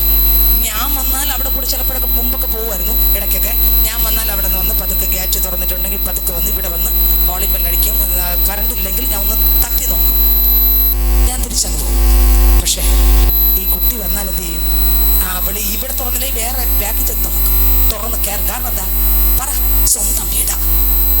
ഇവിടെ വിശുദ്ധിയോടെ ജീവിക്കുന്ന, ഇതുപോലെ സ്ഥിരതയോടെ ഓരോന്നിലൂടെ ഓരോന്ന് ചേർത്ത് വചനപ്രകാരം ക്രിസ്തുവിൽ നിറഞ്ഞ് ജീവിക്കുന്ന ഒരു പൈതൽ ധാരാളമായി അപ്പന്റെ രാജ്യത്തിൽ സ്വന്തം വീട്ടിനകത്ത് കയറി ചെന്ന് അവിടെ അങ്ങോട്ട് ആരും പറയണ്ട, ആരും തടയാനില്ല, തടുക്കാനില്ല, പറയാനില്ല. കാരണം എന്നറിയാമോ? സകലതും വഴിമാറും. നമ്മുടെ വീട്ടിനകത്തോട്ട് കയറി പോകയാ. ആര് തടയാൻ? ആര് മാറ്റിവിടാൻ? ഇന്ന് രാത്രി ഈ വിടുതൽ വേണം പ്രാപിച്ചു പോകാൻ. നിനയാത്ത നാഴികയിൽ മനുഷ്യപുത്രൻ വരുന്നത് കൊണ്ട് നിങ്ങൾ ഒരുങ്ങിയിരിപ്പീൻ. യേശുക്രിസ്തുവിന്റെ വരവുകളെ കുറിച്ച് ധ്യാനിക്കുമ്പോൾ 3 രീതിയിൽ യേശു വരണേ. ഏതിൽ? ഇത്ര രീതിയിൽ? 3 രീതിയിൽ. 1 മനുഷ്യനായി, 2 മണവാളനായി, 3 രാജാവായി വരണം. ദൈവത്തിന് സ്തോത്രം. 1 ആരായി വരണം? മനുഷ്യനായി വരണം. എന്തിനാണ് മനുഷ്യനായി യേശു വരേണ്ടത്? ആ മനുഷ്യനായി വന്നു കഴിഞ്ഞു. എന്തുകൊണ്ട് വന്നു മനുഷ്യനായിട്ട്? എബ്രായർക്ക് ലേഖനം സ്തോത്രം അതിന്റെ 9-ാം അധ്യായം 27-28 വാക്യം വായിക്കുമ്പോൾ അതിനകത്ത് എഴുതിയിരിക്കുന്നു, പാപികളെ രക്ഷിപ്പാനാണ് യേശുക്രിസ്തു എന്ത് ചെയ്തത്? ആദ്യം മനുഷ്യനായിട്ട് വന്നത്. മനുഷ്യനായിട്ട് വരാൻ കാരണം എന്താ? എബ്രായർക്ക് ലേഖനം 2-ാം അധ്യായം വായിക്കുമ്പോൾ അതിനകത്ത് എഴുതിയിരിക്കുന്നു, മക്കൾ ജഡരക്തങ്ങളോട് കൂടിയവരാകൊണ്ട് അവനും അവരെ പോലെ ജഡരക്തങ്ങളോട് കൂടിയതായി മരണത്തിന്റെ അധികാരിയായി പിശാചിനെ തന്റെ മരണത്താൽ നീക്കി മരണഭയത്തിൽ നിന്ന് സകലനെ രക്ഷിക്കുവാൻ യേശുക്രിസ്തു എന്നെ പോലെ മനുഷ്യനായിട്ട് ഇറങ്ങി വന്നു. യേശു എന്തിനാ മനുഷ്യനായിട്ട് വന്നത്? ഞാൻ മനുഷ്യനായതുകൊണ്ടും എന്റെ പാപത്തിൽ നിന്ന് രക്ഷിക്കണമെങ്കിൽ ദൈവമായിട്ട് ഇറങ്ങി വന്നാൽ പറ്റത്തില്ല. യേശുക്രിസ്തു എന്നെ പോലെ മനുഷ്യനായിട്ട് ഈ ഭൂമിയിലേക്ക് ഇറങ്ങി വന്നു. ദൈവത്തിന് സ്തോത്രം. എന്നെ കേൾക്കുന്ന ദൈവത്തിന്റെ പൈതലെ, യേശുക്രിസ്തു മനുഷ്യനായിട്ട് വന്നു ഈ ഭൂമിയിലേക്ക് വന്നു. പരിശുദ്ധാത്മാവിനെ ജനിച്ചു. സ്തോത്രം. 30 വർഷം ആ മാതാപിതാക്കൾ കീഴ്പ്പെട്ട് ദൈവഹിതപ്രകാരം വളർന്നു. 30-ാം വയസ്സിൽ യോഹന്നാൻ സ്നാപകന്റെ കൈക്കീഴിൽ സ്ഥാനമേറ്റ യേശു സ്തോത്രം ആത്മാവും മരുഭൂമിയിലേക്ക് നടത്തി. 40 രാവും പകലും സ്തോത്രം പ്രാർത്ഥിച്ചു, ഉപവസിച്ചു. ഹല്ലേലൂയ. അതിനുശേഷം ശുശ്രൂഷ ചെയ്യാൻ ആദ്യം വന്നെന്താ? പരീക്ഷ വന്നു. പിശാചിന്റെ പരീക്ഷ. പരീക്ഷകളെ ജയിച്ചു. ആമേൻ. ഹല്ലേലൂയ. പിശാച് എഴുതി വെച്ചിരിക്കുക, പരീക്ഷ തികച്ച ശേഷം അവൻ തികച്ചു. ആമേൻ. സ്തോത്രം. പരീക്ഷ എന്ത് ചെയ്തു? തികച്ചു. ആത്മാവിന്റെ ശക്തിയോടെ. യേശു എങ്ങനെ പോയേ? എങ്ങനെ? ആത്മാവിന്റെ ശക്തിയോടെ. എങ്ങനെ പോയേ? ആത്മാവിന്റെ ശക്തി ശക്തിയോടെ യേശുവിന്റെ സ്നാനം അത്ഭുതമായിരുന്നു. സ്വർഗം തുറന്നു. ഇവൻ എന്റെ പ്രിയ പുത്രൻ, ഇവൻ ഞാൻ പ്രസാദിച്ചിരിക്കുന്നു. സ്വർഗം തുറന്ന് പരിശുദ്ധാത്മാവ് പ്രാവെന്ന പോലെ യേശുവിന്റെ മേലെ ഇറങ്ങി. ആ യേശു ക്രിസ്തു എന്നെ നിങ്ങളെ പോലെ മനുഷ്യനായി ഈ ഭൂമിയിൽ വരാൻ കാരണം എന്താ? സ്വത്രം ഞാൻ നിങ്ങൾ മനുഷ്യനായത് കൊണ്ടാണ് വന്ന് യേശു ക്രിസ്തു 30-ാമത്തെ വയസ്സിൽ സാക്ഷപ്പെട്ട് 3.5 വർഷം ശുശ്രൂഷ ചെയ്ത്, ഇന്നലെ ഞങ്ങൾക്ക് പറഞ്ഞില്ലേ, ഗത്സമന തോട്ടത്തിൽ പോയി അവിടെ വെച്ച് അറസ്റ്റ് ചെയ്യപ്പെട്ട് ഗപ്പതയെ കൊണ്ടുപോയി. അവിടെ യേശു തകർന്നു. സ്വത്രം ഗോൽഗോഥാവിൽ കൊണ്ടുപോയി അവിടെ തകർന്ന് മരിച്ചു. സ്വത്രം ദാഹിച്ചു, സകലം നിവർത്തീകരിച്ചു. യേശു ക്രിസ്തുവിന്റെ ബോഡിയെ ഇതാ സ്വത്രം ഏറ്റുവാങ്ങി, ഇതാ സ്വത്രം കല്ലറയിൽ കൊണ്ടുവച്ചു. അവിടെ ഇതാ മൂന്നാമത്തെ ദിവസം യേശു ക്രിസ്തു റോമക്കാരുടെ ഇമ്പിരിയൽ മുദ്രകളെ പൊട്ടിച്ച്, എങ്ങനെ റോമക്കാരുടെ ഇമ്പിരിയൽ മുദ്രകളെ പൊട്ടിച്ച്, ഹേ മരണമെന്നതിന് ചെയ്യോടെ, ഹേ മരണമെന്നതിന് വിഷയമുള്ളവിടെ മരണത്തെ പാതാളത്തെ തോൽപ്പിച്ച് 1 കൊരിന്ത്യർ 15:55 മരണത്തെ പാതാളത്തെ തോൽപ്പിച്ച് യേശു ക്രിസ്തു എന്ത് ചെയ്യുന്നറിയാമോ? ഉയർത്തെഴുന്നേറ്റു. ജനം മുഴുവൻ ഏറ്റുപാടി ഹല്ലേലൂയ, ജയം ഹല്ലേലൂയ, യേശു കർത്താവ് ജീവിക്കുന്നു. ഹല്ലേലൂയ, ജയം ഹല്ലേലൂയ, യേശു കർത്താവ് ജീവിക്കുന്നു. യേശു ക്രിസ്തു ഉയർത്തു ജീവിക്കുന്നു, പരലോകത്തിൽ ജീവിക്കുന്നു. കരടിച്ച ഇഹലോകത്തേക്ക ഇനി വേഗം വരും രാജരാജനായി വാണിടുവാൻ. ഹല്ലേലൂയ, ജയം ഹല്ലേലൂയ, യേശു കർത്താവ് ജീവിക്കുന്നു. ഹല്ലേലൂയ, ജയം ഹല്ലേലൂയ, യേശു കർത്താവ് ജീവിക്കുന്നു. യേശു ജീവിക്കുന്നതിനാൽ ഞാനും എന്നേക്കും ജീവിക്കയാ. യേശു ജീവിക്കുന്നതിനാൽ ഞാനും എന്നേക്കും ജീവിക്കയാ. ഇനി തന്നെ പിരിഞ്ഞൊരു ജീവിതമില്ല എനിക്കെല്ലാം യേശുവത്രേ. ഹല്ലേലൂയ, ജയം ഹല്ലേലൂയ, യേശു കർത്താവ് ജീവിക്കുന്നു. ഹല്ലേലൂയ, യേശു കർത്താവ് ജീവിക്കുന്നു. കൊല്ലുന്ന മരണത്തിൻ പോരാതര വിഷപ്പന്നു തകർന്നതായ ഇനി തന്നെ ഒരു ജീവിതമേ എനിക്കെല്ലാം യേശുവത്രേ. ഹല്ലേലൂയ, ജയം ഹല്ലേലൂയ, യേശു കർത്താവ് ജീവിക്കുന്നു. ഹല്ലേലൂയ, ജയം ഹല്ലേലൂയ, യേശു കർത്താവ് ജീവിക്കുന്നു. ഹല്ലേലൂയ, ജയം ഹല്ലേലൂയ, യേശു കർത്താവ് ജീവിക്കുന്നു. ഹല്ലേലൂയ, ദൈവത്തിന് സ്വത്രം. മനുഷ്യനായ യേശു വന്നു. എന്നിട്ട് 3-ാം നാൾ എന്ത് ചെയ്തു? യേശു ക്രിസ്തു ഉയർത്തെഴുന്നേറ്റു.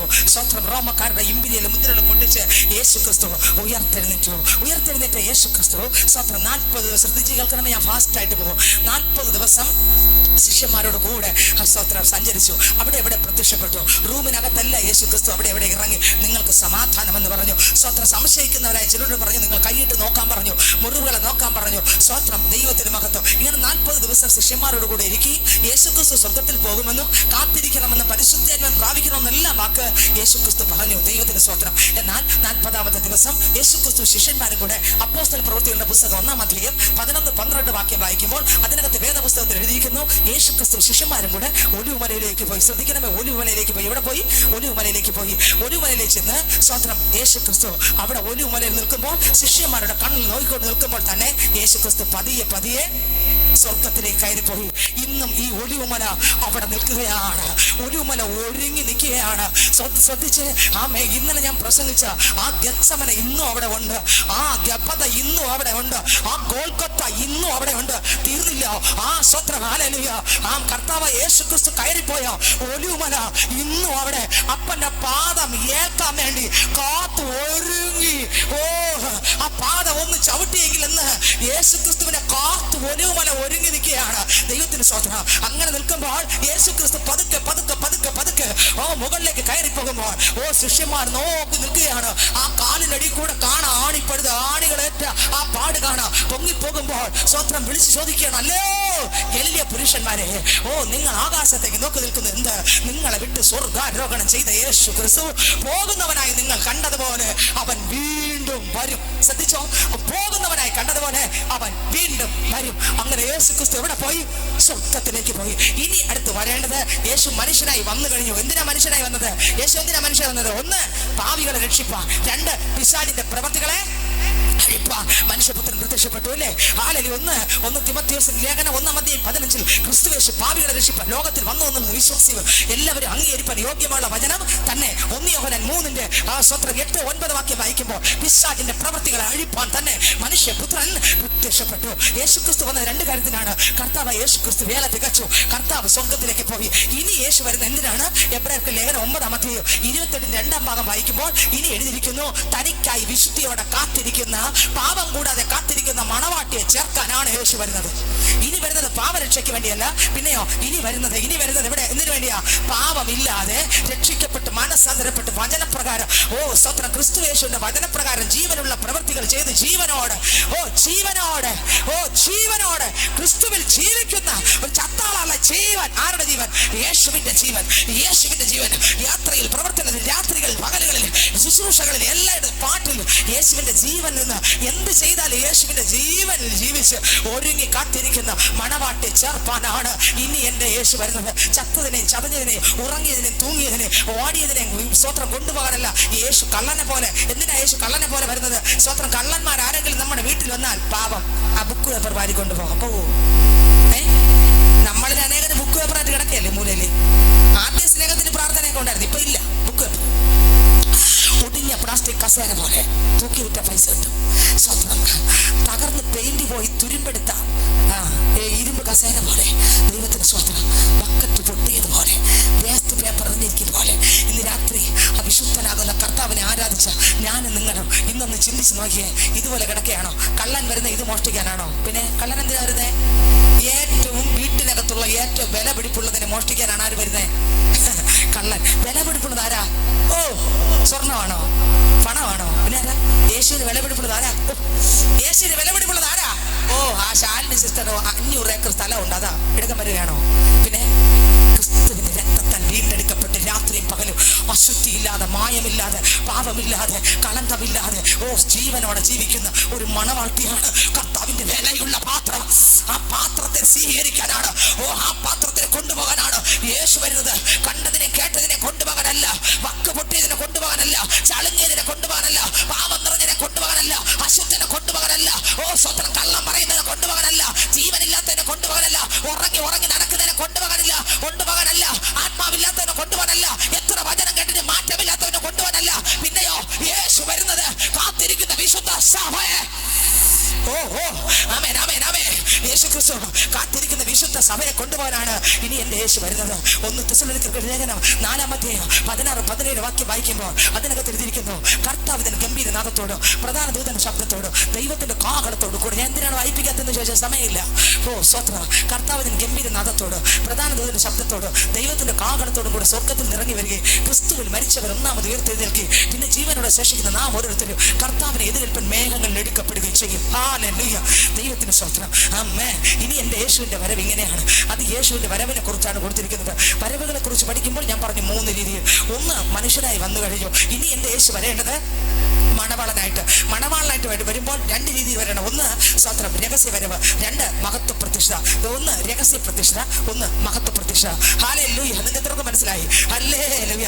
ഇനി എന്റെ യേശു കള്ളനെ പോലെ വരും. മധ്യ ആകാശം വന്ന് ഇപ്രകാരം വിളിക്കും. എങ്ങനെ വിളിക്കും? എനിക്ക് വേണ്ടി കാത്തിരുന്ന് മരിച്ച് അടക്കപ്പെട്ട എന്റെ വിശുദ്ധ മക്കളെ ഇങ്ങ് വരുവീൻ എന്നുള്ളൊരു ശബ്ദം. സ്വത്രം, നമ്മൾ ഇന്ന് ഇവിടെ ഇരിക്കുമ്പോൾ സ്വർഗം ഒരുങ്ങി കഴിഞ്ഞു. പിതാവിന്റെ വലതുഭാഗത്ത് പുത്രനാകുന്ന യേശു ക്രിസ്തു നിന്നുകൊണ്ട് പറയണം, അപ്പാ എന്റെ കൈ കണ്ടോ, കാല് കണ്ടോ, ശരീരം കണ്ടോ?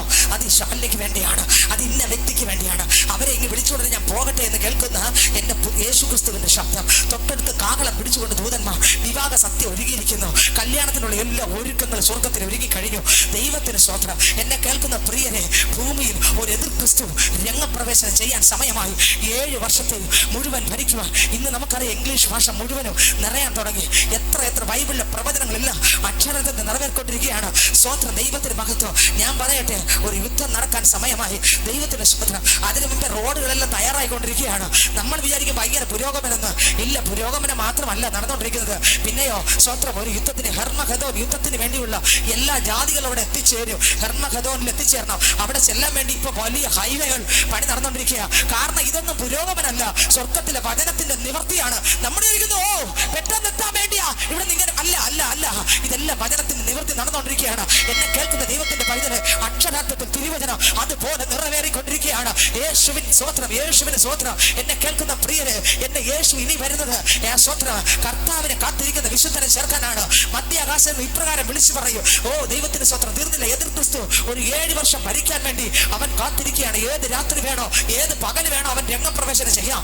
ആലയം പണിയാനുള്ള സ്തോത്രം, ദേവാലയം പണിയാനുള്ള സകലതും എല്ലാം ഒരുക്കി വെച്ചു കഴിഞ്ഞു. ചുവന്ന പശു കിടാവിനെ വരെ ഒരുക്കി നിർത്തി കഴിഞ്ഞു. അതിനകത്ത് പുരോഹിതന്മാർക്ക് ധരിക്കാനുള്ള ഏഫോദ് വരെ റെഡിയാക്കി വെച്ചു കഴിഞ്ഞു. ആലയത്തിനകത്ത് പ്രതിഷ്ഠിക്കേണ്ട സകല സാധനങ്ങളും പൊന്നുകൊണ്ട് ഉണ്ടാക്കേണ്ടതെല്ലാം ഉണ്ടാക്കി വെച്ചു കഴിഞ്ഞു. എത്ര ഡോളറാണ് അതിനാവശ്യം, എല്ലാം ഒരുക്കി വെച്ചു കഴിഞ്ഞു. ഞാൻ പറയട്ടെ, ഇതിന് പണിയേണ്ട സകല സാധന സാമഗ്രികളും ഒരുക്കി വെച്ചു കഴിഞ്ഞു. അർത്ഥം ഇതിന്റെ എല്ലാം സത്യം വേറൊന്നുമല്ല, യേശു വരുവാൻ അടുത്തിരിക്കുന്നു. അത് ബാധിക്കൽ. ഓ കർത്താവ് ചോദിക്കുന്നു, നീ ഒരുങ്ങിയിട്ടുണ്ടോ? ഈ ദേശത്തോട് ഓ സ്വർഗം വിളിച്ച് ചോദിക്കുന്നു, മകനെ മകളെ, ഞാൻ വരാറായി, ഞാൻ വരാറായി. നീ ഒരുങ്ങിയിട്ടുണ്ടോ?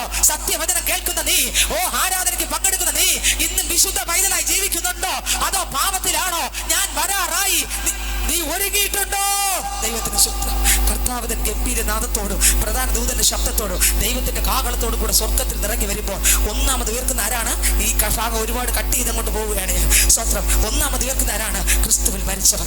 ഈ സമയം വരെ സ്വത്രം യേശു ക്രിസ്തുവിൽ ജീവിച്ച് സ്വത്രം മരിച്ച് കർത്താവിനെ കാണാതെ മരിച്ച് അടക്കപ്പെട്ട വിശുദ്ധന്മാർ ഏതെല്ലാം കല്ലറകൾ മുഴു ലോകത്തിൽ ഭൂമിയുടെ അങ്ങറ്റ ഇങ്ങറ്റം ഏതെല്ലാം കല്ലറകൾക്കകത്ത്, കാടിനകത്താകട്ടെ, കടലിനകത്താകട്ടെ, വനത്തിനകത്താകട്ടെ, എവിടെയാകട്ടെ, ചില വ്യക്തികളുടെ ബോഡി വീട്ടിന്റെ അടിയിലാണ്. ദൈവത്തിന്റെ സ്വത്രം എവിടെയാകട്ടെ, വിശുദ്ധന്മാർ എവിടെ വിശ്രമിച്ചാലും, വിശുദ്ധന്മാർ എവിടെ വിശ്രമിച്ചാലും യേശുവിന്റെ കാഹള ശബ്ദം കേൾക്കുമ്പോൾ, കർത്താവിന്റെ ഗംഭീരനാഥം കേൾക്കുമ്പോൾ സ്വത്രം മരിച്ച് അടക്കപ്പെട്ട സകല വിശുദ്ധന്മാരുടെ കല്ലറകൾ പൊട്ടി തുറക്കും. കല്ലറകൾ പൊട്ടി തുറക്കും. മറ്റൊരു ശരീരം പ്രാപിച്ചത്, മരിച്ചത് രോഗത്തോടായിരിക്കാം, മരിച്ചത് ക്ഷീണത്തോടായിരിക്കാം, മരിച്ചത് കൈകാലുകൾ നഷ്ടപ്പെട്ടായിരിക്കാം. എന്നാൽ മറ്റൊരു ശരീരം പ്രാപിച്ച് ഓ രൂപാന്തരപ്പെട്ട് ആമേ രോഗമില്ലാത്ത ഒരു ശരീരത്തോടെ പുഴുവിന് തുരക്കാൻ പറ്റാത്ത, ഓ സ്വത്രം ഹല്ലേലൂയ, ഓ സ്വത്രം രോഗത്തിന് പിടിക്കാൻ പറ്റാത്ത, പ്രശ്നത്തിന് തൊടാൻ പറ്റാത്ത, പ്രതിസന്ധിക്ക് തൊടാൻ പറ്റാത്ത മറ്റൊരു ശരീരം പ്രാപിച്ച്. എങ്ങനെയുള്ള ശരീരം? കർത്താവായ യേശു ക്രിസ്തുവിനെ കാണാൻ പറ്റുന്ന ഒരു ശരീരം പ്രാപിച്ച് ഓ ഒരു ദൂതനെ പോലെ. 1 യോഹന്നാൻ 1:3 അധ്യായം അത് 2-3 വാക്യം വായിക്കുമ്പോൾ അതിനകത്ത് എഴുതിയിരിക്കുകയാണ്, ഇപ്പോൾ എങ്ങനെ ആയിരിക്കുമെന്ന് അറിയുന്നില്ല, എങ്കിലും കർത്താവായ യേശുവിനെ കാണുമ്പോൾ നമ്മൾ അവനെ അതുപോലെ ഇരിക്കുന്നത് പോലെ കാണേണ്ടതാകൊണ്ട് നമ്മൾ അവനോട് സദൃശന്മാരാകും. ഉയർത്തെഴുന്നേറ്റ് പോകുമ്പോൾ സദൃശമായ ഒരു ശരീരത്തോടെയാണ് ഇവിടെ നിന്ന് പോകുന്നത്. സാധാരണ ഈ മണ്ണുള്ള ഈ സ്വന്തം മാംസ രക്തങ്ങൾക്ക് ദൈവരാജ്യം അവകാശമാക്കാൻ പറ്റത്തില്ല. ഇത് പോകും. നോട്ടി നേരം കൊണ്ട് കല്ലറയ്ക്കകത്തുള്ള സകല വിശുദ്ധന്മാരും കടലിന്റെ അടിത്തട്ടിലാണെങ്കിൽ, കായലിനകത്താണെങ്കിൽ, വനത്തിനകത്താണെങ്കിൽ എവിടെ കിടന്നാലും വിശുദ്ധന്മാർ മറ്റൊരു ശരീരം പ്രാപിച്ച് കർത്താവിനെ എതിരേൽപ്പാൻ മേഘങ്ങളിൽ ഓ സ്വത്രം എടുക്കപ്പെടും. അതിനുശേഷം ജീവനോടെ ശേഷിക്കുന്ന ഞാനും നിങ്ങൾ ഇന്ന് ഗ്രൗണ്ടിൽ ഇരിക്കുന്ന പൈതലെ ഈ സെക്കൻഡിലാണ് യേശു വന്നാൽ ഹല്ലേലൂയ. ഇപ്പൊ ട്രെയിനിൽ സഞ്ചരിക്കുന്നവരുണ്ട്, ഫ്ലൈറ്റിൽ സഞ്ചരിക്കുന്നവരുണ്ട്, 2 വീലർ 4 വീലർ സഞ്ചരിക്കുന്നവരുണ്ട്, ബസ്സുകൾ സഞ്ചരിക്കുന്നവരുണ്ട്, മറ്റ് പല വാഹനങ്ങളിലും ഹെലികോപ്റ്റർ മറ്റ് പല സംവിധാനങ്ങളിൽ സഞ്ചരിക്കുന്നവരുണ്ട്. പക്ഷേ ഇപ്പോഴാണ് യേശു വന്ന ഇത് മുഴു ലോകത്തിൽ ഒരുപോലെ നടക്കും. ദൈവത്തിന്റെ സ്വത്രം. ഫ്ലൈറ്റ് ഓടിക്കുന്ന വ്യക്തി രക്ഷിക്കപ്പെട്ടയാണെങ്കിൽ സ്വത്രം ഫ്ലൈറ്റ് ഓടിക്കുന്ന വ്യക്തി എടുത്ത് കയറി പോകും. ആ സ്വത്രം ഫ്ലൈറ്റ് എങ്ങോട്ടെന്ന് അറിയത്തില്ല. ബസ് ഓടിക്കുന്ന വ്യക്തി രക്ഷിക്കപ്പെട്ട ആളാണെങ്കിൽ അയാൾ കയറി പോകും. ട്രെയിൻ ഓടിക്കുന്ന വ്യക്തി രക്ഷിക്കപ്പെട്ടയാണെങ്കിൽ അയാൾ കയറി പോകും. 2 വീലർ ഓടിക്കുന്ന വ്യക്തി, ബാക്കിയിരിക്കുന്ന വ്യക്തി, 2 പേർ വയലിലിരിക്കും. ഒരാൾ തള്ളപ്പെടും, ഒരാൾ ചേർക്കപ്പെടും. 2 പേർ തില്ലിക്കല്ല് പൊടിക്കും, ഒരാൾ തള്ളപ്പെടും, ഒരാൾ ചേർക്കപ്പെടും. സ്വത്രം 5000 പേർ കല്യാണത്തിന് പങ്കെടുക്കും. അതിൽ 500 പേർ വിശുദ്ധന്മാർ. കെട്ടുന്ന പയ്യനും പെണ്ണും ഉൾപ്പെടെ വിശുദ്ധർ. യേശുവിന്റെ വരവിലാണ് ഇവിടെ കെട്ടിക്കൊണ്ട് നിൽക്കുന്നെങ്കിൽ പയ്യനും പെണ്ണിനെയും കാണാനില്ല. ബാക്കിയുള്ള ആൾക്കാരെയും കുറച്ച് ആൾക്കാർ പറയും ഇത്ര ആൾക്കാരെ കാണാനില്ല. ഓ നോക്കൂ, തിരിഞ്ഞു നോക്കൂ, കാണാനില്ല. നോക്കിയേ, മരിച്ച അടക്ക ശുശ്രൂഷ ചെയ്തുകൊണ്ടിരിക്കുമ്പോഴാണ് യേശു വരുന്നെങ്കിൽ മരിച്ചു കിടക്കുന്ന ബോഡി വിശുദ്ധനാണെങ്കിൽ ആ വിശുദ്ധൻ ആ പെട്ടിക്കകത്ത് ചാടി എഴുന്നേറ്റ് കാണത്തില്ല. അടക്ക ശുശ്രൂഷ ചെയ്യാൻ ആ വ്യക്തി കാണത്തില്ല. ചാടി ഉയർത്തെഴുന്നേറ്റ് മറ്റൊരു ശരീരം പ്രാപിച്ച് കർത്താവിനെ എതിരേൽപ്പാൻ ഓ മേഘങ്ങൾ എടുക്കപ്പെടും. പിന്നെ ശേഷിക്കുന്ന ഞാനും നിങ്ങളും, ജീവനോടെ ശേഷിക്കുന്ന ഞാനും നിങ്ങളും രക്ഷിക്കപ്പെട്ട് മനസാന്തരപ്പെട്ട് സത്യവചനം അനുസരിച്ച് അപ്പോസ്തലന്മാരുടെ ഉപദേശം അനുസരിച്ച് അപ്പോസ്തല പ്രവൃത്തികളുടെ പുസ്തകം 2-ാം അധ്യായത്തിനകത്ത് വേദപുസ്തകത്തിൽ കൊടുത്തിട്ടുണ്ട്. എബ്രായരുടെ ലേഖനം 6-ാം അധ്യായത്തിനകത്ത് 1-ാം വാക്യം നിർജീവ പ്രവൃത്തികളെ കുറിച്ചുള്ള മനസാന്തരം. ജീവനുള്ള പ്രവൃത്തികളെ ചെയ്ത് ക്രിസ്തുവിൽ ജീവിക്കുന്ന മണവാട്ടി സഭ മുഴുവനും കർത്താവിനെ എതിരേൽപ്പാൻ നൊടി നേരം കൊണ്ട് ശരീരം മാറി മറ്റൊരു ശരീരമായി കർത്താവിനെ എതിരേൽപ്പാൻ മേഘങ്ങളിൽ എടുക്കപ്പെടും. സ്വന്തം രാത്രിയാണ് വരുന്നതെങ്കിൽ, കിടക്കയിലാണ് വരുന്നതെങ്കിൽ രാവിലെ ഉണരുമ്പോൾ അനേകരെ കാണാനില്ല, രാത്രി നോക്കുമ്പോൾ അനേകരെ കാണാനില്ല, ബസ്സുകളിൽ നോക്കുമ്പോൾ അനേകരെ കാണാനില്ല, ട്രെയിനുകളിൽ നോക്കുമ്പോൾ അനേകരെ കാണാനില്ല. മുടി ലോകത്തിലൊരു വലിയൊരു രക്തപ്പുഴ ഈ ഭൂമിയിൽ ഒഴുകാൻ പോകുന്നു. എന്ത് സംഭവിക്കുന്നെന്ന് അറിയത്തില്ല, എന്താണ് ഇനി സംഭവിക്കാൻ പോകുന്നത് അറിയത്തില്ല. ഇതുവരെ ഇല്ലാത്തൊരു കാര്യം നടക്കാൻ പോകുന്നു. അയ്യോ, അപ്പൻ നോക്കി ഭാര്യയെ കാണുന്നില്ല, മക്കളെ കാണുന്നില്ല, മക്കൾ നോക്കി മാതാപിതാക്കളെ കാണുന്നില്ല, വിശുദ്ധരെല്ലാം കയറിപ്പോയി. ഇതാ ബസ്സിൽ നോക്കി ഇരുന്നവരെ കാണാനില്ല. ലൈവായിട്ട് ചാനലുകളിൽ പറഞ്ഞുകൊണ്ടിരിക്കുന്നു, അയ്യോ നെയ്യാറ്റിൽ ഇത്ര വരെ കാണാനില്ല, ഓ സ്വത്ര പാലക്കാട് ഇത്ര വരെ കാണാനില്ല, ദുബായിൽ ഇത്ര വരെ കാണാനില്ല, അമേരിക്കയിൽ ഇത്ര വരെ കാണാനില്ല, മസ്കറ്റിൽ ഇത്ര വരെ കാണാനില്ല, തിരുവനന്തപുരം ജില്ലയിൽ ഇത്ര വരെ കാണാനില്ല, പാലക്കാട് ഇത്ര വരെ കാണാനില്ല. ജില്ലാ അടിസ്ഥാനത്തിൽ, രാജ്യത്തിന്റെ അടിസ്ഥാനത്തിൽ, വ്യത്യസ്തമായ രീതികളിൽ, ഇതാ സംസ്ഥാനത്തിന്റെ അടിസ്ഥാനത്തിൽ ഇത്ര വരെ കാണാനില്ലെന്ന് ജനം നെട്ടോട്ട് ഓടാൻ സമയമായി. ആരാ കയറിപ്പോയത്? യേശുവിന്റെ മണവാട്ടി വർക്കം. അവര് സ്വത്രം കാണത്തില്ല, അവര് സ്വത്രം മറ്റൊരു ശരീരം പ്രാപിച്ച് കർത്താവിന്റെ വരവിൽ എവിടെ പോകും? ഹല്ലേലൂയ. എവിടെ കയറി പോകും? മറ്റൊരു ശരീരം പ്രാപിച്ച്. ഓ ദൈവത്തിന്റെ സ്വത്രം. കഴിഞ്ഞ ദിവസവും ഞങ്ങളുടെ സഭയിൽ ചില ദർശന വെളിപ്പാടുകൾ കണ്ടത് ഇങ്ങനെയാണ്. എതിർ ക്രിസ്തുവിന്റെ ഭരണകാലത്തെ കുറിച്ച് കർത്താവ് കാണിച്ചു കൊടുത്തു. എന്തുകൊണ്ടാണ് കാണിച്ചു കൊടുക്കാൻ കാരണം? വേറെ ഒന്നുമല്ല, കർത്താവിന്റെ വരവെടുത്തു. ഒരുങ്ങാത്തവർക്ക് ഒരിക്കൽ കൂടെ ഒരുങ്ങാൻ അവസരം കൊടുക്കുകയാണ്. ഒരുങ്ങാത്തവർക്ക് ഒരിക്കൽ കൂടെ പാപം വിട്ടുതിരി മടങ്ങി വാ. ഓ നിന്റെ ലോക ജീവിതം വിട്. ഇനിയെങ്കിലും നീ രക്ഷിക്കപ്പെട്, ഇനിയെങ്കിലും കർത്താവിനെ സ്വീകരിക്കുക, ഇനിയെങ്കിലും മാനസാന്തരപ്പെട്. മറ്റൊരുവൻ രക്ഷയില്ല. ഞാൻ രക്ഷിക്കപ്പെടുവാൻ ആകാശത്തിന്റെ കീഴിൽ മനുഷ്യരുടെ നൽകപ്പെട്ട ഏക സത്യനാമം യേശു. യേശുവിനെ രക്ഷകനായി സ്വീകരിച്ച് പാപം വിട്ടുതിരി മടങ്ങി വാ. യേശു മാത്രം കർത്താവ്. ഇന്ന് രാത്രി ഞാൻ പറയട്ടെ, വലിയ രക്തപ്പുഴ ഈ ഭൂമിയിൽ ഒഴുകാൻ പോകുന്നു. ഫ്ലൈറ്റുകൾ തകരാൻ പോകുന്നു, ട്രെയിനുകൾ തകരാൻ പോകുന്നു, ബസ്സുകൾ തകരാൻ പോകുന്നു. സ്വന്തം കുടുംബത്തിനകത്ത് 10 പേരുണ്ടായിരുന്നു, അതിൽ 4 പേരെ കാണാനില്ല. 4 വിശുദ്ധന്മാർ കയറിപ്പോയി. ഒരുമിച്ച് കല്യാണത്തിന് പോയി അവർ പലരെയും കാണാനില്ല, അവരെല്ലാം കയറിപ്പോയി. വലിയൊരു നിലവിളി ഈ ഭൂമിയിൽ ഉയരാൻ പോകുന്നു. ഓ സ്വന്തം വിശുദ്ധന്മാർ പറന്ന് എവിടെ കയറി പോകാൻ പോകുന്നു? സ്വർഗത്തിലേക്ക് കയറി. ഓ രാജാവിന്റെ അടുക്കൽ ഇതാ കയറി പോകാൻ പോകുന്നു. ഹല്ലേലൂയ. 10,000 പേർകളിൽ പരമസുന്ദരനായ മണവാളൻ ഒരുവൻ മാത്രം. 10,000 പേർകളിൽ പരമസുന്ദരനായ മണവാളൻ ഒരുവൻ മാത്രം. ഹല്ലേലൂയ. ആ മണവാളൻ തന്റെ മണവാട്ടിയെ സ്വീകരിച്ച് ഹല്ലേലൂയ അമ്മ കർത്താവിന്റെ രാജ്യത്തിലും കയറിപ്പോയി. പിന്നെ ഇവിടെ ഒരു എതിർ ക്രിസ്തു രംഗപ്രവേശനം ചെയ്യും. അമ്മേ ഹല്ലേലൂയ. 7 വർഷം വാങ്ങുവാനോ വിൽക്കുവാനോ പറ്റാതെ 666 മുദ്രയില്ലാതെ സ്വന്തം വാങ്ങാൻ പറ്റാത്ത കാലഘട്ടം. വെളിപ്പാട് പുസ്തകം നിങ്ങൾ നേരത്തെ കേട്ടു. 6-ാം അധ്യായം മുതൽ 16-ാം അധ്യായം വരെ എതിർ ക്രിസ്തുവിന്റെ ഭരണ സമയത്തുള്ള 2ാമത്തെ ഘട്ടത്തിലുള്ള 3.5 വർഷത്തിലുള്ള കഷ്ടകാലം. ഒരിക്കലും ഇന്ന് വരെ കണ്ടിട്ടില്ലാത്ത കഷ്ടകാലം ഈ ഭൂമിയിൽ നിറയാൻ തുടങ്ങുന്നു. സ്വന്തം മത്തായിയുടെ സുവിശേഷം അത് വായിച്ചു തരണം. 24-ാം അധ്യായം 29 മുതലുള്ള വാക്യങ്ങൾ വായിക്കുമ്പോൾ മത്തായിയുടെ സുവിശേഷം അതിന്റെ 24-ാം അധ്യായം അതിന്റെ 29-ാം വാക്യം മുതൽ മത്തായിയുടെ സുവിശേഷം അതിന്റെ 24-ാം അധ്യായം അതിന്റെ 29-ാം വാക്യം മുതൽ വായിക്കുമ്പോൾ വേദ പുസ്തകം പറയുന്നു. മത്തായിയുടെ സുവിശേഷം അതിന്റെ 24-ാം അധ്യായം 29-ാം വാക്യം മുതൽ വായിച്ചു. ആ കാലത്തിലെ കഷ്ടം കഴിഞ്ഞ ഉടനെ സൂര്യൻ ഇരുണ്ടു പോകും, കൊടുക്കാതിരിക്കും. അടുത്ത വരി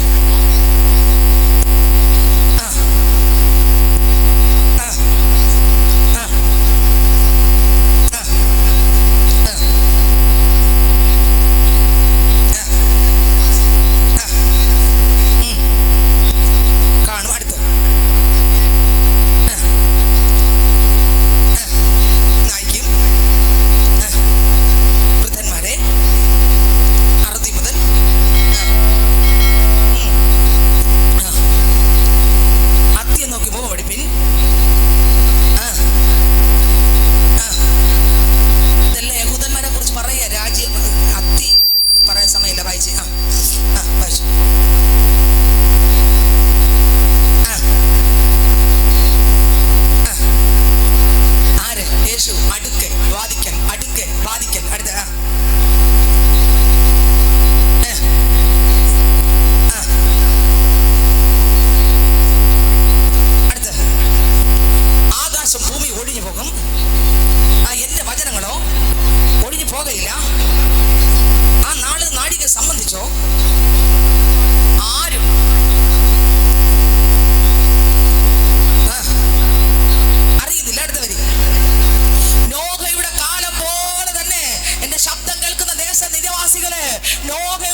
ഉൽപ്പത്തി 6:1 മുതൽ പറയുന്നു, ഇതാ സ്വത്ര അവർക്ക് ബോധിച്ചവരെ ഭാര്യമാരെ എടുത്തു. ദൈവത്തിന്റെ കോപം അവിടെ ഇറങ്ങി. എന്റെ ആത്മാവ് സദാകാലവും ബാധിച്ചുകൊണ്ട് ഇരിക്കുകയില്ല എന്ന് യേശു ക്രിസ്തു പറഞ്ഞു. നോഹയോട് പറഞ്ഞു, മോനെ ഇതാ ഒരു പെട്ടകം ഉണ്ടാക്കുക, ജലപ്രളയം വരാൻ പോകുന്നു, സകലത്തെ നശിപ്പിക്കാൻ പോകുന്നു. നോഹ ദേശം മുഴുവൻ വിളിച്ചു പറഞ്ഞു. ആമേൻ. നമുക്ക് യൂദയുടെ പുസ്തകത്തിനകത്ത് നോഹ വിളിച്ചു പറഞ്ഞ കാര്യങ്ങളുണ്ട്. എടുക്കാൻ സമയം പോലെ നിങ്ങൾ വീട്ടിൽ പോയി വായിച്ചാൽ മതി. സ്വത്രം വിളിച്ചു പറഞ്ഞു. എന്താ വിളിച്ചു പറഞ്ഞത്? പെട്ടകത്തിനകത്ത് കയറിക്കോ, ഇതാ സ്വത്രം ജലപ്രളയം വരാൻ പോകുന്നു, സകലിന് തകരാൻ പോകുന്നു. ഇന്ന് രാത്രി ഞാൻ പറയട്ടെ സഹോദര സഹോദരി, എത്രയോ കൺവെൻഷനുകൾ, എത്രയോ സുവിശേഷ പ്രസംഗങ്ങൾ താങ്കൾ കേട്ടോ. ഇന്ന് വരെയെങ്കിലും ആ പെട്ടകത്തിനകത്ത് കയറിയിട്ടുണ്ടോ? യേശുവിനെ കണ്ടുമുട്ടിയിട്ടുണ്ടോ? യേശുവിനെ പ്രാപിച്ചിട്ടുണ്ടോ? യേശുവിന്റെ രക്ഷ എന്തെന്ന് താങ്കൾ മനസ്സിലാക്കിയിട്ടുണ്ടോ? ഗെത്സമനെ എന്തെന്ന് താങ്കൾക്ക് അറിയാമോ? ഗബത എന്തെന്ന് താങ്കൾക്ക് അറിയാമോ? ഗോൽഗൊഥാവിലെ ക്രൂശ് മരണം താങ്കൾക്ക് വേണ്ടിയാണെന്ന് താങ്കൾ അറിയുന്നുണ്ടോ? ഇന്ന് രാത്രി സ്വത്രം നോഹയുടെ കാലം പോലെ എത്ര വചനം കേട്ടിട്ടും വിറ്റും നട്ടും കൊടുത്തും വിവാഹം കഴിച്ച് വിവാഹത്തിന് കൊടുത്തു പാപത്തിന് വേണ്ടി ഓടുന്ന സ്നേഹിത സഹോദരി, ഇന്ന് രാത്രി ഒന്ന് നിന്ന് ചിന്തിര്. യേശുവിനെ പ്രാപിച്ചിട്ടുണ്ടോ? ഇല്ല എങ്കിൽ താങ്കൾ എങ്ങനെ കർത്താവിന്റെ രാജ്യത്തിൽ പോകും? മറ്റ് പലതും പ്രാപിച്ചു. ലോകത്തിന്റെ ഇമ്പങ്ങൾക്ക് പുറകെ ഓടിക്കൊണ്ടിരിക്കുക, പാപത്തിന്റെ പുറകെ ഓടിക്കൊണ്ടിരിക്കുക, ലോക ഇഷ്ടത്തിന്റെ പുറകെ ഓടിക്കൊണ്ടിരിക്കുക. യേശു വന്നാൽ താങ്കൾ തള്ളപ്പെടുകയില്ലയോ? എതിർ ക്രിസ്തുവിന്റെ കരങ്ങൾ വീഴുകയില്ലയോ? ഇന്ന് രാത്രി നോഹയുടെ കാലം പോലെ എന്റെ കർത്താവ് പറഞ്ഞു, മോനെ പെട്ടകമുണ്ടാക്ക. സ്വത്രം മറ്റാരും കയറിയില്ല. നോഹയ്ക്ക് വട്ടെന്നാണ് പറഞ്ഞത് ജനം. ഹാലയിൽ എന്തോ കുഴപ്പം പിടിച്ചെന്നാ പറഞ്ഞ്. പക്ഷെ നോഹയെ കുടുംബമല്ലാതെ മറ്റാരും അതിനകത്ത് കയറിയില്ല. ഇന്ന് രാത്രി ഞാൻ വിളിച്ചു പറയട്ടെ സഹോദര, സോദോം ഗൊമോറ പട്ടണം തകരാൻ പോകുന്നു എന്ന് പറഞ്ഞിട്ട് അവിടെ ഇതാ ലോത്തും കുടുംബവും രക്ഷ പ്രാപിച്ചു. ലോത്തും കുടുംബവും പുറത്തിറങ്ങുമ്പോൾ ദൈവം ദൂതൻ കൈക്ക് പിടിച്ച് പുറത്തു കൊണ്ടുവന്നു. പുറകോട്ട് നോക്കരുത്, ഈ പ്രദേശത്തേക്ക് നിൽക്കരുത്, നിനക്ക് നാശം ഭവിക്കാതിരിക്കാൻ പർവ്വതത്തിലേക്ക് പോകാൻ സ്വർഗത്തിൽ ദൈവം ഉൽപ്പത്തി പുസ്തകം 19 അധ്യായത്തിനകത്ത് ആലോചന കൊടുത്തു. എന്നാൽ പോകുന്ന പോക്കിൽ ലോത്തിന്റെ ഭാര്യ സ്വത്രം തിരിഞ്ഞു നോക്കി ഉപ്പുതൂണായി മാറി. ഇന്നും അതുപോലെ ഒരു ചാവുകടൽ പ്രതിമയായി നിൽക്കുന്നു. സത്യവചനത്തെ ധിക്കരിക്കരുത്. സത്യവചനം കേൾക്കുമ്പോൾ ഇന്ന് രാത്രി വിട്ടുകൊടുക്കുക, കീഴടങ്ങുക, യേശുവിനെ കർത്താവ് രക്ഷകരമായി സ്വീകരിക്കുക, അപ്പന്റെ വചനപ്രകാരം ജീവിക്കുക. താങ്കളെ ഏൽപ്പിച്ചു കൊടുക്കാമോ? ഇന്ന് രാത്രി യേശു വന്നാൽ താങ്കൾ പോകുമോ? നോഹയുടെ കാലം പോലെ, നോഹയുടെ കാലം പോലെ, നോഹയുടെ കാലം പോലെ. ഹല്ലേലൂയ. അടുത്ത വാക്യം വായിച്ചേ. നോഹയുടെ കാലം പോലെ തന്നെ മനുഷ്യപുത്രന്റെ വരവും ആകും. ജലപ്രളയത്തിന് മുമ്പുള്ള കാലത്ത് നോഹ പെട്ടകത്തിൽ കയറിയ നാൾ വരെ അവർ തിന്നും കുടിച്ചും വിവാഹം കഴിച്ചും വിവാഹത്തിന് കൊടുത്തും പോന്നു. ജലപ്രളയം വന്ന് എല്ലാവരും നീക്കിക്കളയുവോളോ അവർ അറിഞ്ഞതുമില്ല. എല്ലാവരും നീക്കിക്കളയുവോളോ അറിഞ്ഞില്ല കേട്ടോ. ഇന്ന് രാത്രി ഈ തിരുവചനം കേൾക്കുമ്പോൾ സഹോദര സഹോദരി, ഈ ലോകത്തിൽ എന്തോ ഒരു സുഖമുണ്ടെന്ന് താങ്കൾ ഓടിക്കൊണ്ടിരിക്കുമ്പോ ഞാൻ പറയാ, എല്ലാ മണവാട്ടി വർഗങ്ങളും സ്വർഗത്തിൽ പോകും വരെ താങ്കൾ അറിയാതെ കിടക്കുന്നതിനേക്കാളും നല്ലത്, എതിർ ക്രിസ്തുവിന്റെ കരത്തിൽ വീണ് പോകുന്നതിനേക്കാൾ നല്ലത്. ഇന്ന് രാത്രി മാറ്റി മാറ്റി വെക്കല്ലേ, കാലം ഇനി നീക്കരുത്. ഇന്ന് രാത്രി യേശുവിനായിട്ട് ഹൃദയത്തെ കൊടുക്കാമോ? സ്വത്ര ഇതാ യേശു വാദിക്കല്ല്, യേശു വാദിക്കല്ല്, യേശു കർത്താവ് ഇതാ വരാറായി. താങ്കൾ ഒരുങ്ങിയിട്ടുണ്ടോ? അതിന്റെ താഴത്തെ വാക്യം വായിക്കുമ്പോൾ വായിച്ചേ. രണ്ടുപേർ വയലിലിരിക്കും.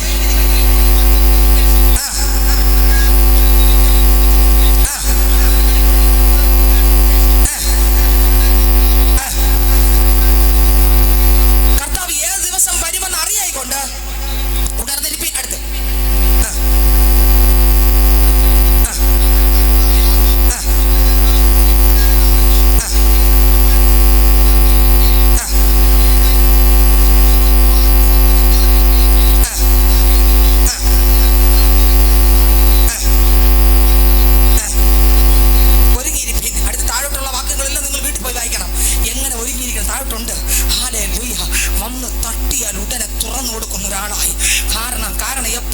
ഒരു വിശുദ്ധ പൈതലായി ആരാധനയ്ക്ക് യോഗ്യനാകുന്ന കർത്താവിനെ വിശുദ്ധിയോട് ആരാധിച്ച് ജോലി സ്ഥലത്ത് പോകുമ്പോഴും വരുമ്പോഴും ജീവിതത്തിന്റെ എല്ലാ മേഖലയ്ക്കകത്തും എന്റെ യേശുവിൽ ജീവിക്കുന്ന ഒരു പൈതലിന് മാത്രമേ അപ്പന്റെ അടുക്കൽ കയറി പോകാൻ പറ്റത്തുള്ളൂ. വിശുദ്ധന്മാർ 7 വർഷം എവിടെ ഇരിക്കും? പറഞ്ഞേ, വിശുദ്ധന്മാർ എവിടെ ഇരിക്കും? 7 വർഷം ശേഷം സ്വർഗത്തിലെ അപ്പച്ചനോട് കൂടെ യേശുവിനോട് കൂടെ വിശുദ്ധന്മാർ അവിടെ പ്രതിഫലം കൊടുക്കും. അവിടെ 5 കിരീടങ്ങളുണ്ട്. ബൈബിളിലുണ്ട് കിരീടങ്ങൾ, പ്രധാനപ്പെട്ട 5 കിരീടങ്ങളുണ്ട്, പറയുന്നില്ല. ദൈവത്തിന്റെ സ്തോത്രം. ഒരുപാട് പ്രതിഫലങ്ങളുണ്ട്. വിശുദ്ധന്മാരെല്ലാം പ്രതിഫലങ്ങളും വാങ്ങുക. അവിടെ ഒരു സന്തോഷം. 7 വർഷം ഇവിടെ 7 വർഷം എതിർ ക്രിസ്തുവിന്റെ ഭരണം. വെളിപ്പാട് പുസ്തകം 6:1 മുതൽ, വെളിപ്പാട് പുസ്തകം 8:6 മുതൽ, വെളിപ്പാട് പുസ്തകം 9:1 മുതൽ വായിക്കുമ്പോൾ അതിനകത്തുണ്ട്. ഇന്ന് രാത്രി കപട വേഷം വിടാം. മത്തായി സുവിശേഷം 7-ാം അധ്യായം 15 മുതൽ അങ്ങോട്ട് വായിക്കുമ്പോൾ മത്തായി സുവിശേഷം 7-ാം അധ്യായം, മത്തായി സുവിശേഷം 7-ാം അധ്യായം 15 മുതൽ വായിക്കുമ്പോൾ വായിച്ചേ. കള്ളപ്രവാചകന്മാരെ സൂക്ഷിച്ചു കൊള്ളുവിൻ. വേഷം എങ്ങനെ ഇരിക്കും? ആട് പോലെ അഭിനയിക്കും, പക്ഷെ അകത്തോ അകമെങ്ങനെ അറിയാം? യേശുവുള്ള പൈതൽ എങ്ങനെ അറിയാം? താഴെ കിടക്കുന്നു, വായിച്ചേ. എങ്ങനെ അറിയാം? ഫലങ്ങളാ. അവരെ ഫലങ്ങളാ. ഒരു ദൈവ പൈതൽ ഒറിജിനൽ പൈതലാണോ എന്ന് ഫലത്താൽ തിരിച്ചറിയാം. അമ്മേ, ക്രിസ്തു യേശു ഒരാളിന്റെ അകത്ത് വന്നിട്ടുണ്ടെങ്കിൽ ഞാൻ പറയാം, തല മുടി 4 മുതൽ നഖത്തിനകം വരെ അകവും പുറവും മാറ്റം വരും. അല്ലാതെ കയ്യടി പാട്ട് മാത്രമല്ല, പ്രസംഗവും കയ്യടിയും പാട്ടും ഇത് മാത്രമല്ല വരുന്നത്. സ്വത്രം. പിന്നെയോ സ്വഭാവത്തിനകത്ത്, ജീവിതത്തിനകത്ത്, നോട്ടത്തിനകത്ത്, ചിന്തക്കകത്ത്, ഏറ്റവും ഈശോയുടെ മേഖലക്കകത്തും അതാ അപരിശുദ്ധാത്മാവ് എന്നാൽ, അതാ യേശു എന്നാൽ. ഹല്ലേലൂയ. ഫലത്താൽ തിരിച്ചറിയാം വൃക്ഷം ഏതെന്ന്. പ്ലാവിൽ ഒരിക്കലും മാങ്ങ കായ്ക്കാറില്ല, ചക്ക കായ്ക്കൂ. ദൈവത്തിന് സ്തോത്രം. ഇന്ന് അനേക പ്ലാവുകളിൽ പേരക്ക കായ്ച്ചോണ്ടിരിക്കുക. നിങ്ങളൊന്ന് ചിന്തിച്ചില്ലേ? കലികാലമല്ലാതെ എന്ത് പറയാ? ക്രിസ്തു ഉള്ള പൈതൽ എന്നൊരു വേഷം മാത്രമേ ഉള്ളൂ. സ്തോത്രം. വെള്ള ധരിച്ചത് കൊണ്ട് ക്രിസ്തുവിന്റെ പൈതലാകത്തില്ല. ആമേൻ. പുറത്തുള്ള ഒരല്പം മാറ്റം വരുത്തിയത് കൊണ്ട് ക്രിസ്തുവിന്റെ പൈതലാകത്തില്ല. അകത്ത് മാറ്റം വന്ന്, ആത്മതലത്തിനകത്ത് മാറ്റം വന്ന്, ദേഹിയെ ആത്മാവ് കീഴടക്കി, ദേഹത്തെ കീഴടക്കിയാലേ അകത്തു നിന്ന് പുറത്തേക്ക് ദേഹം, ദേഹി, ആത്മാവ് കർത്താവ് യേശു ക്രിസ്തുവിന്റെ വരവിൽ 1 തെസ്സലോനിക്കർ 5:23 കർത്താവിന്റെ പ്രത്യക്ഷതയിൽ ദേഹം, ദേഹി, ആത്മാവ് അനിന്യമായി വെളിപ്പെടണം. അങ്ങനെ വെളിപ്പെടണമെങ്കിൽ ആത്മാവിൽ കർത്താവ് നിറഞ്ഞ്, ആ ആത്മാവ് ആത്മതലങ്ങളെ നിറച്ചിട്ട് അത് ദേഹിയെ കീഴടക്കണം. ദേഹിയിൽ വരുന്ന മനസ്സിന്റെ ചിന്തകളെ ആത്മാവിന്റെ ചിന്തക്കകത്ത് കൊണ്ടുവന്ന് അതിനെ കീഴടക്കണം. തീർന്നില്ല, അവിടെ കീഴടക്കി അത് ശരീരത്തിൽ പുറത്തു വരണം. ഈ പുറത്തുള്ള തല മുതൽ പാദം വരെ വേഷം, നോട്ടം, യാത്ര, പ്രവർത്തനം, കൊടുക്കൽ, വാങ്ങൽ, സകല മേഖലക്കകത്തും ഒരടിച്ചുപണി നടക്കുന്നത് അവിടെയാണ്. അല്ലാതെ പുറത്ത് മാത്രം അഴിച്ചിട്ട് ആത്മതലത്തിനകത്ത് എൻ്റെ അപ്പന്റെ പണി നടന്നില്ലെങ്കിൽ ഒരു പ്രയോജനമില്ല. പുറത്ത് മാത്രം ഒന്ന് തട്ടി കൊട്ടി പാടിയൊക്കെ നടന്നിട്ട് പറയും, അവസാനം എവിടെ കാണൂല? യേശുവിന്റെ വരവിൽ കാണൂല. നീ തള്ളപ്പെട്ടൊന്ന് ചോദിക്കേണ്ടി വരും. അതിനേക്കാളും നല്ലത് ജീവിച്ച എത്ര ദിവസമായാലും യേശുവിന്റെ പൈതലായി ജീവിക്കണം. സ്റ്റേഫാനസ് ഒറ്റ പ്രസംഗമേ പ്രസംഗിച്ചുള്ളൂ, പക്ഷേ പ്രസംഗിച്ചത് ആത്മാവിൽ. കൊല്ലാ സമയത്ത് മുഖം തൂതന്റെ മുഖം പോലെ ഒരുപാട് പ്രസംഗം എന്തിന്? ഒരുപാട് ശുശ്രൂഷ എന്തിന്? ദൈവം ഏൽപ്പിക്കുന്നത് എത്ര സെക്കൻഡ് ആയാലും അത് വിശുദ്ധിയോടെ, വേർപാടോടെ, അതിന്റെ പിന്നിൽ പാവങ്ങളെ പറ്റിക്കാനായിട്ടല്ല, ക്രിസ്തുവിന്റെ ഒരു വിശുദ്ധ പൈതലായിരുന്നുകൊണ്ട്. ഹല്ലേലൂയ. ഒറ്റ യാഗമേ ഹാബേൽ കഴിച്ചുള്ളൂ. യാഗത്തിൽ തീ കത്തി, യാഗവസ്തു കത്തി, സ്വർഗ്ഗം പ്രസാദിച്ചു. ഒരുപാട് യാഗം കഴിക്കാൻ പറ്റിയില്ലെങ്കിലും ഒറ്റ യാഗമായാലും അപ്പൻ വാസന മണത്താൽ അത് മതി. ദൈവത്തിന് സ്തോത്രം, ദൈവത്തിന് സ്തോത്രം.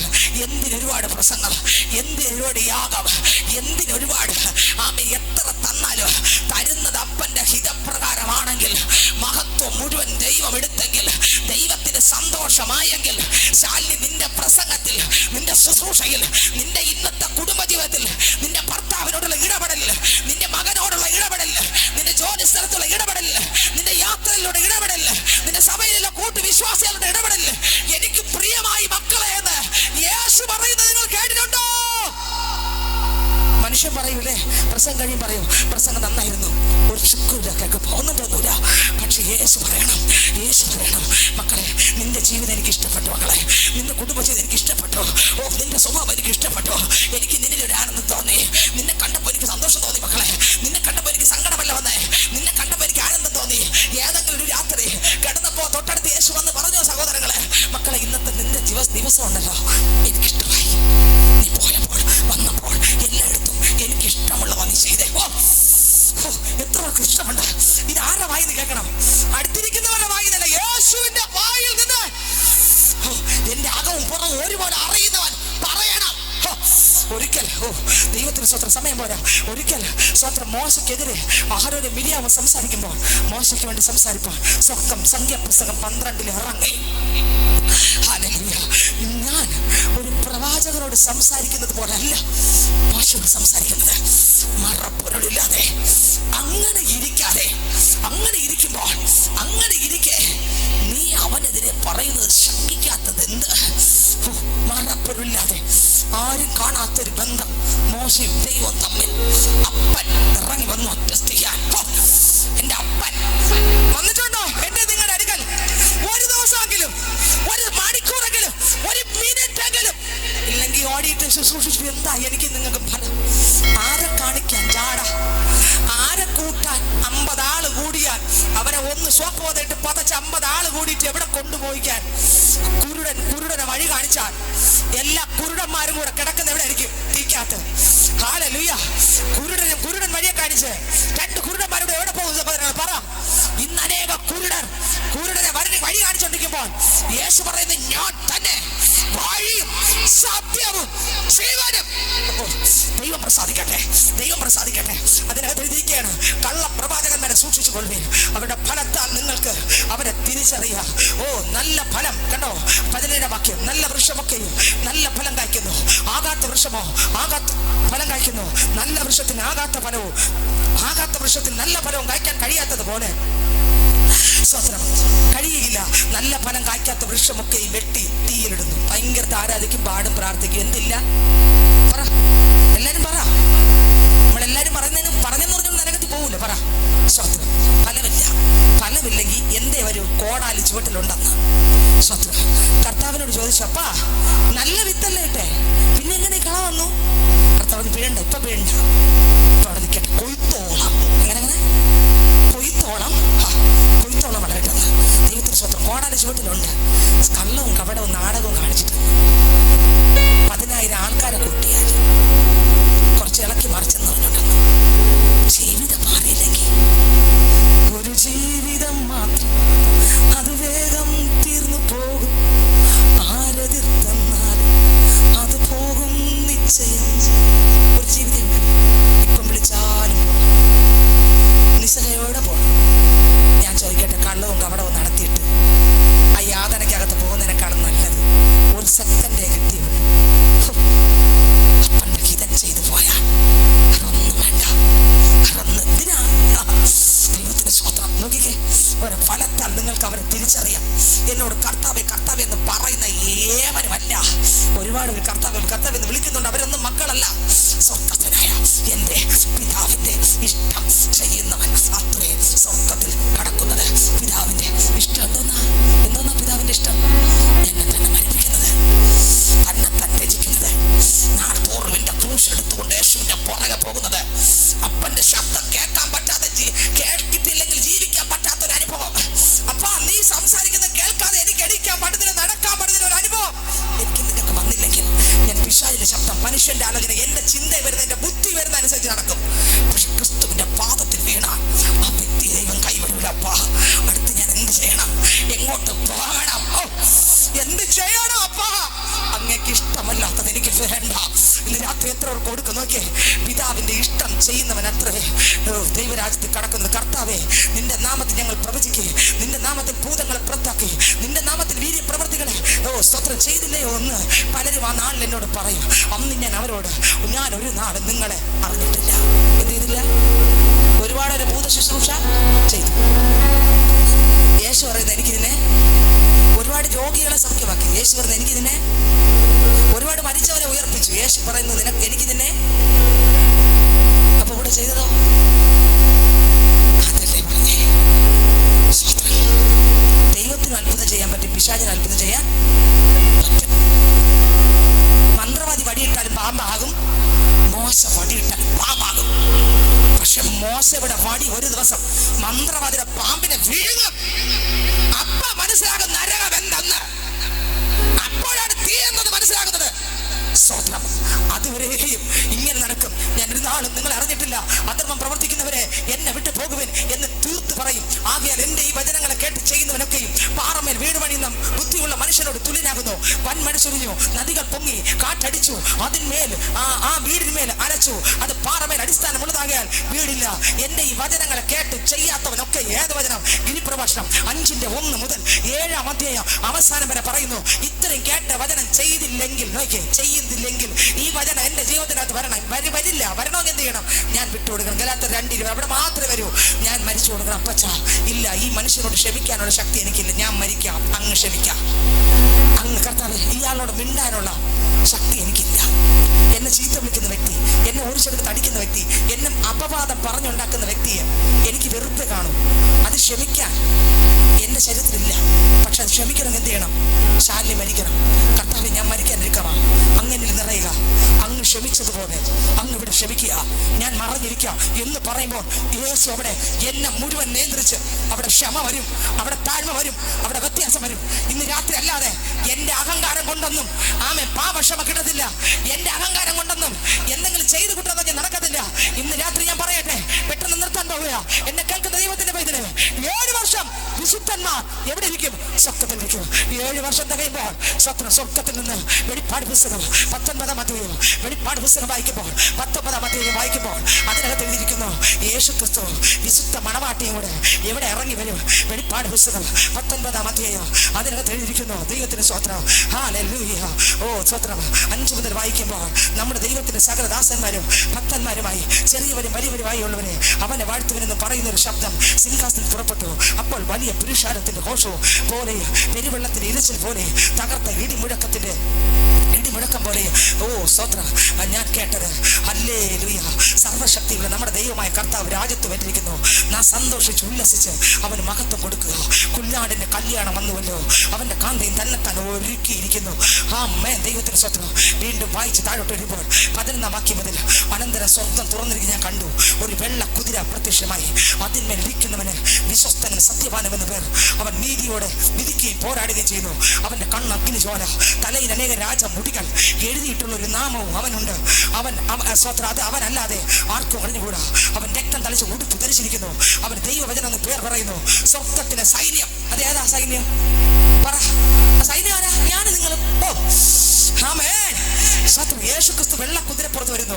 വെള്ളക്കുതിര എന്തെന്ന് രാജാക്കന്മാരുടെ പുസ്തകത്തിനകത്തുണ്ട്. ഓ സ്വത്രം. ഞാൻ അതുകൊണ്ട് തീ കൊണ്ടുള്ള കുതിര അതിന്റെ അർത്ഥം രാജാക്കന്മാരുടെ പുസ്തകത്തിനകത്ത് കൊണ്ട് അതെടുക്കാൻ സമയം പോരാ. സ്വത്രം. നേർത്താൻ സമയമായി. എന്നെ കേൾക്കുന്ന ദൈവത്തിന്റെ പൈതലെ നോക്കിയേ, യേശു ക്രിസ്തു വെള്ളക്കുതിരപ്പുറത്ത് സ്വത്രം 7 വർഷം കഴിയുമ്പോൾ ഒരു എതിർ ക്രിസ്തു ഇവിടെ ഭരിച്ചുകൊണ്ടിരിക്കുമ്പോൾ ഇവിടെ ഇതാ സ്വത്രം യേശു ക്രിസ്തു 7 വർഷം കഴിയുമ്പോൾ യേശു ക്രിസ്തു തന്നെ മണവാട്ടി സൈന്യം തമ്മിൽ സ്വർഗ്ഗത്തിൽ നിന്ന് ശുഭ്രവും നിർമ്മലവുമായ വിശേഷ വസ്ത്രം ധരിച്ചുകൊണ്ട് വെള്ളക്കുതിരപ്പുറത്ത് മണവാട്ടി സൈന്യം, സ്വർഗീയ സൈന്യം ആരാ? വിശുദ്ധന്മാർ. യേശു കർത്താവിന്റെ രഹസ്യവരവിൽ മരിച്ചടക്കപ്പെട്ട വിശുദ്ധന്മാരും ഒപ്പം ജീവനോടെ ശേഷിച്ച് കയറിപ്പോയ സകല വിശുദ്ധന്മാരും കൂടെ 7 വർഷം കഴിയുമ്പോൾ യേശു ക്രിസ്തു ആദ്യം വെള്ളക്കുതിരപ്പുറത്ത് മുൻപിൽ, അതിന്റെ ബാക്കിൽ ഞാൻ, അതിന്റെ കൂടെ 1000-10,000 വിശുദ്ധ മണവാട്ടി സൈന്യം വെള്ളക്കുതിരപ്പുറത്ത്. എവിടെ വരുന്നറിയാമോ? ഓരോ മലയിൽ. എവിടെ വരുന്നേ? ഓരോ മല. എവിടെ യേശു കയറിപ്പോയോ അവിടെ യേശു തന്റെ വിശുദ്ധ സൈന്യം ഇറങ്ങി വരും. നോക്കി, ഇത് വായിച്ചിട്ട് സെക്കരിയാവിന്റെ പുസ്തകം 14-ാം അധ്യായം 3-ാം വാക്യം മുതൽ വായിക്കണം. പെട്ടെന്ന് തക്കൻ ഇത് വായിക്കാൻ ഞാൻ ദൈവത്തിന് സ്വാതന്ത്ര്യം. നോക്കി, അതിനകത്ത് എഴുതിയിരിക്കുകയാണ്. 12-ാം വാക്യം. അവന്റെ കണ്ണ് അഗ്നിജ്വാല, തലയിൽ അനേക രാജമുടികൾ, എഴുതിയിട്ടുള്ളൊരു നാമം അവനുണ്ട്. അത് അവനല്ലാതെ ആർക്കും അറിഞ്ഞുകൂടാ. അവൻ രക്തം തളിച്ച ഉടുപ്പ് ധരിച്ചിരിക്കുന്നു. അവൻ ദൈവവചനം എന്ന് പേർ പറയുന്നു. സ്വർഗ്ഗത്തിലെ സൈന്യം അതാരാ? ഞാനും നിങ്ങളും നിർമ്മലവും ശുഭ്രവുമായ വിശേഷ വസ്ത്രം ധരിച്ച് വെള്ള കുതിരപ്പുറത്ത് കയറി അവനെ അനുഗമിക്കുന്ന ആരെ? യേശുവിനെ. ഹല്ലേലൂയ. ജാതികളെ വെട്ടുക. അവന്റെ വായിൽ നിന്ന് ആരുടെ വായിൽ? യേശുവിന്റെ വായിൽ നിന്ന് മൂർച്ചയുള്ള വാൾ പുറപ്പെടുന്നു. അവൻ ഇരുമ്പുകൾ കൊണ്ട് അവരെ മേയ്ക്കുന്നു. സർവശക്തിയുള്ള ദൈവത്തിന്റെ കോപവും ക്രോധവുമായ മദ്യത്തിന്റെ ചക്ക് അവൻ മെതിക്കുന്നു. രാജാതി രാജാവ്, കർത്താതി കർത്താവ് എന്ന നാമം അവന്റെ ഉടുപ്പിന്മേലും തുടമേലും എഴുതിയിരിക്കുന്നു. എന്നെ കേൾക്കുന്ന ദൈവത്തിന്റെ പൈതലെ, യേശു ക്രിസ്തു തന്നെ വിശുദ്ധ മണവാട്ടിയുമായി വെള്ളക്കുതിരപ്പുറത്ത് ഇതാ സ്വത്രം ഒരു മലയിലേക്ക് വരുമ്പോൾ സെക്കരിയാവിന്റെ പുസ്തകം അതിന്റെ 14-ാം അധ്യായം 3-ാം വാക്യം മുതൽ വായിക്കാം. സെക്കരിയാവിന്റെ പുസ്തകം 14-ാം അധ്യായം 3-ാം വാക്യം വായിച്ചേ. എന്നാൽ യഹോവ പുറപ്പെട്ട്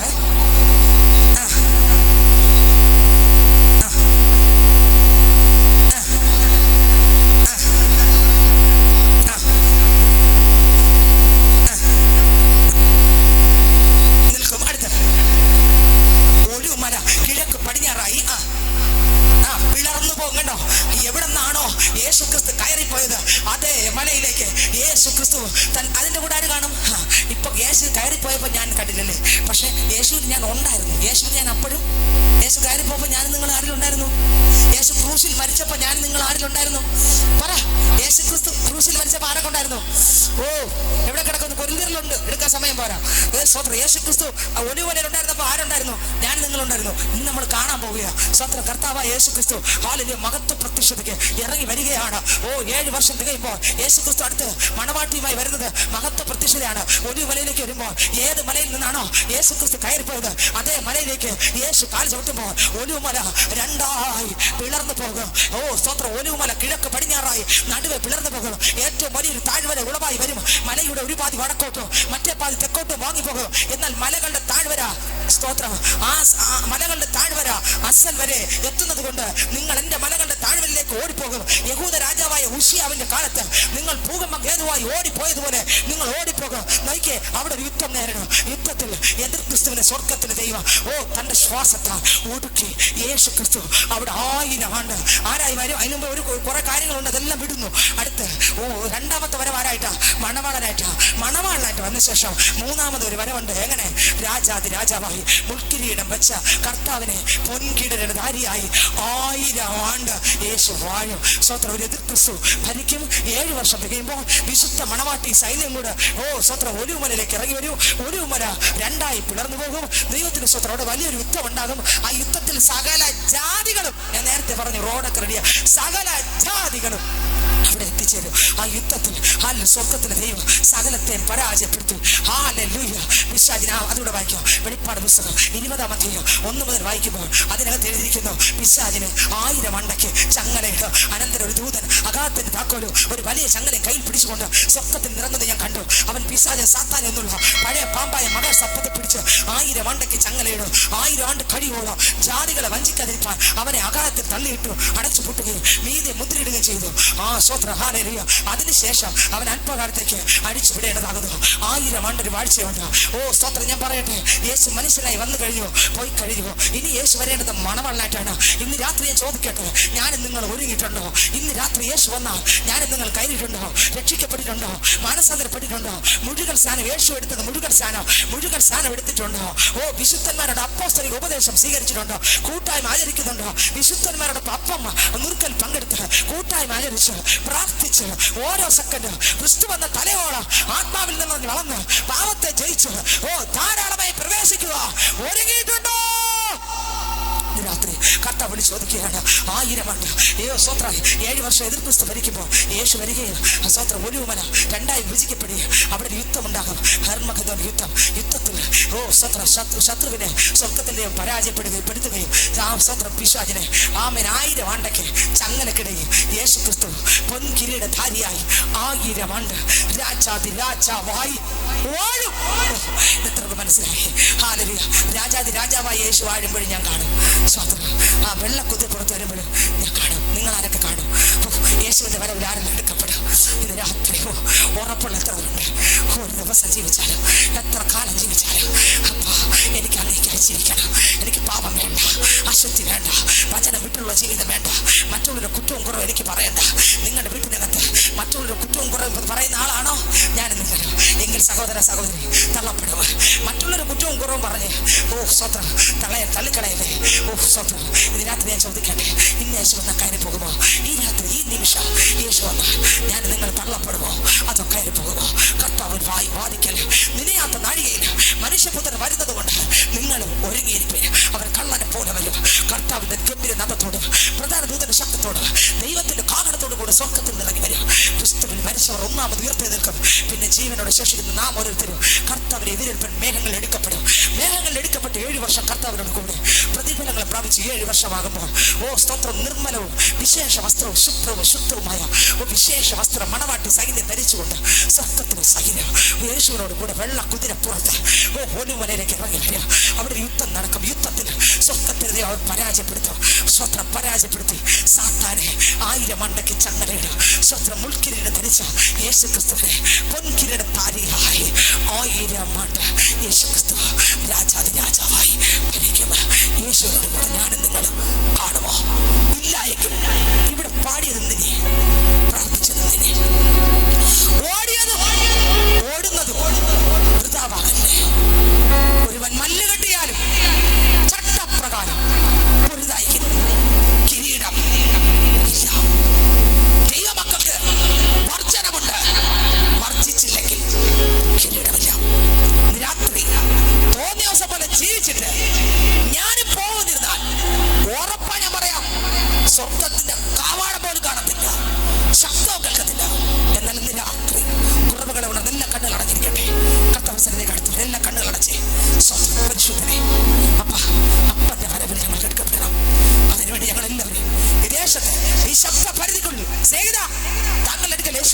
സഹോദരി, താങ്കളുടെ അടുക്കൽ യേശു ഇന്ന് രാത്രി യേശു വന്നാൽ താങ്കൾ കയറി പോകുമോ അതോ തള്ളപ്പെടുമോ? സ്വത്രം. ഇന്ന് രാത്രി ആ കണ്ണുകൾ അടച്ച് നിൽക്കുന്ന സ്ഥാനത്ത് നിന്നുകൊണ്ടെന്ന് പ്രാർത്ഥിച്ച് ഹൃദയങ്ങൾ ദൈവത്തിന് കൊടുത്തേ, ഒന്ന് ഏൽപ്പിച്ചു കൊടുത്തേ. കർത്താവ് തന്ന ഈ ആയുസ് യേശുവെന്ന് സമർപ്പിക്കാം. അപ്പാ, ഞാൻ അങ്ങേക്കായി ജീവിക്കാൻ ഒരുക്കമാണ് യേശുവേ.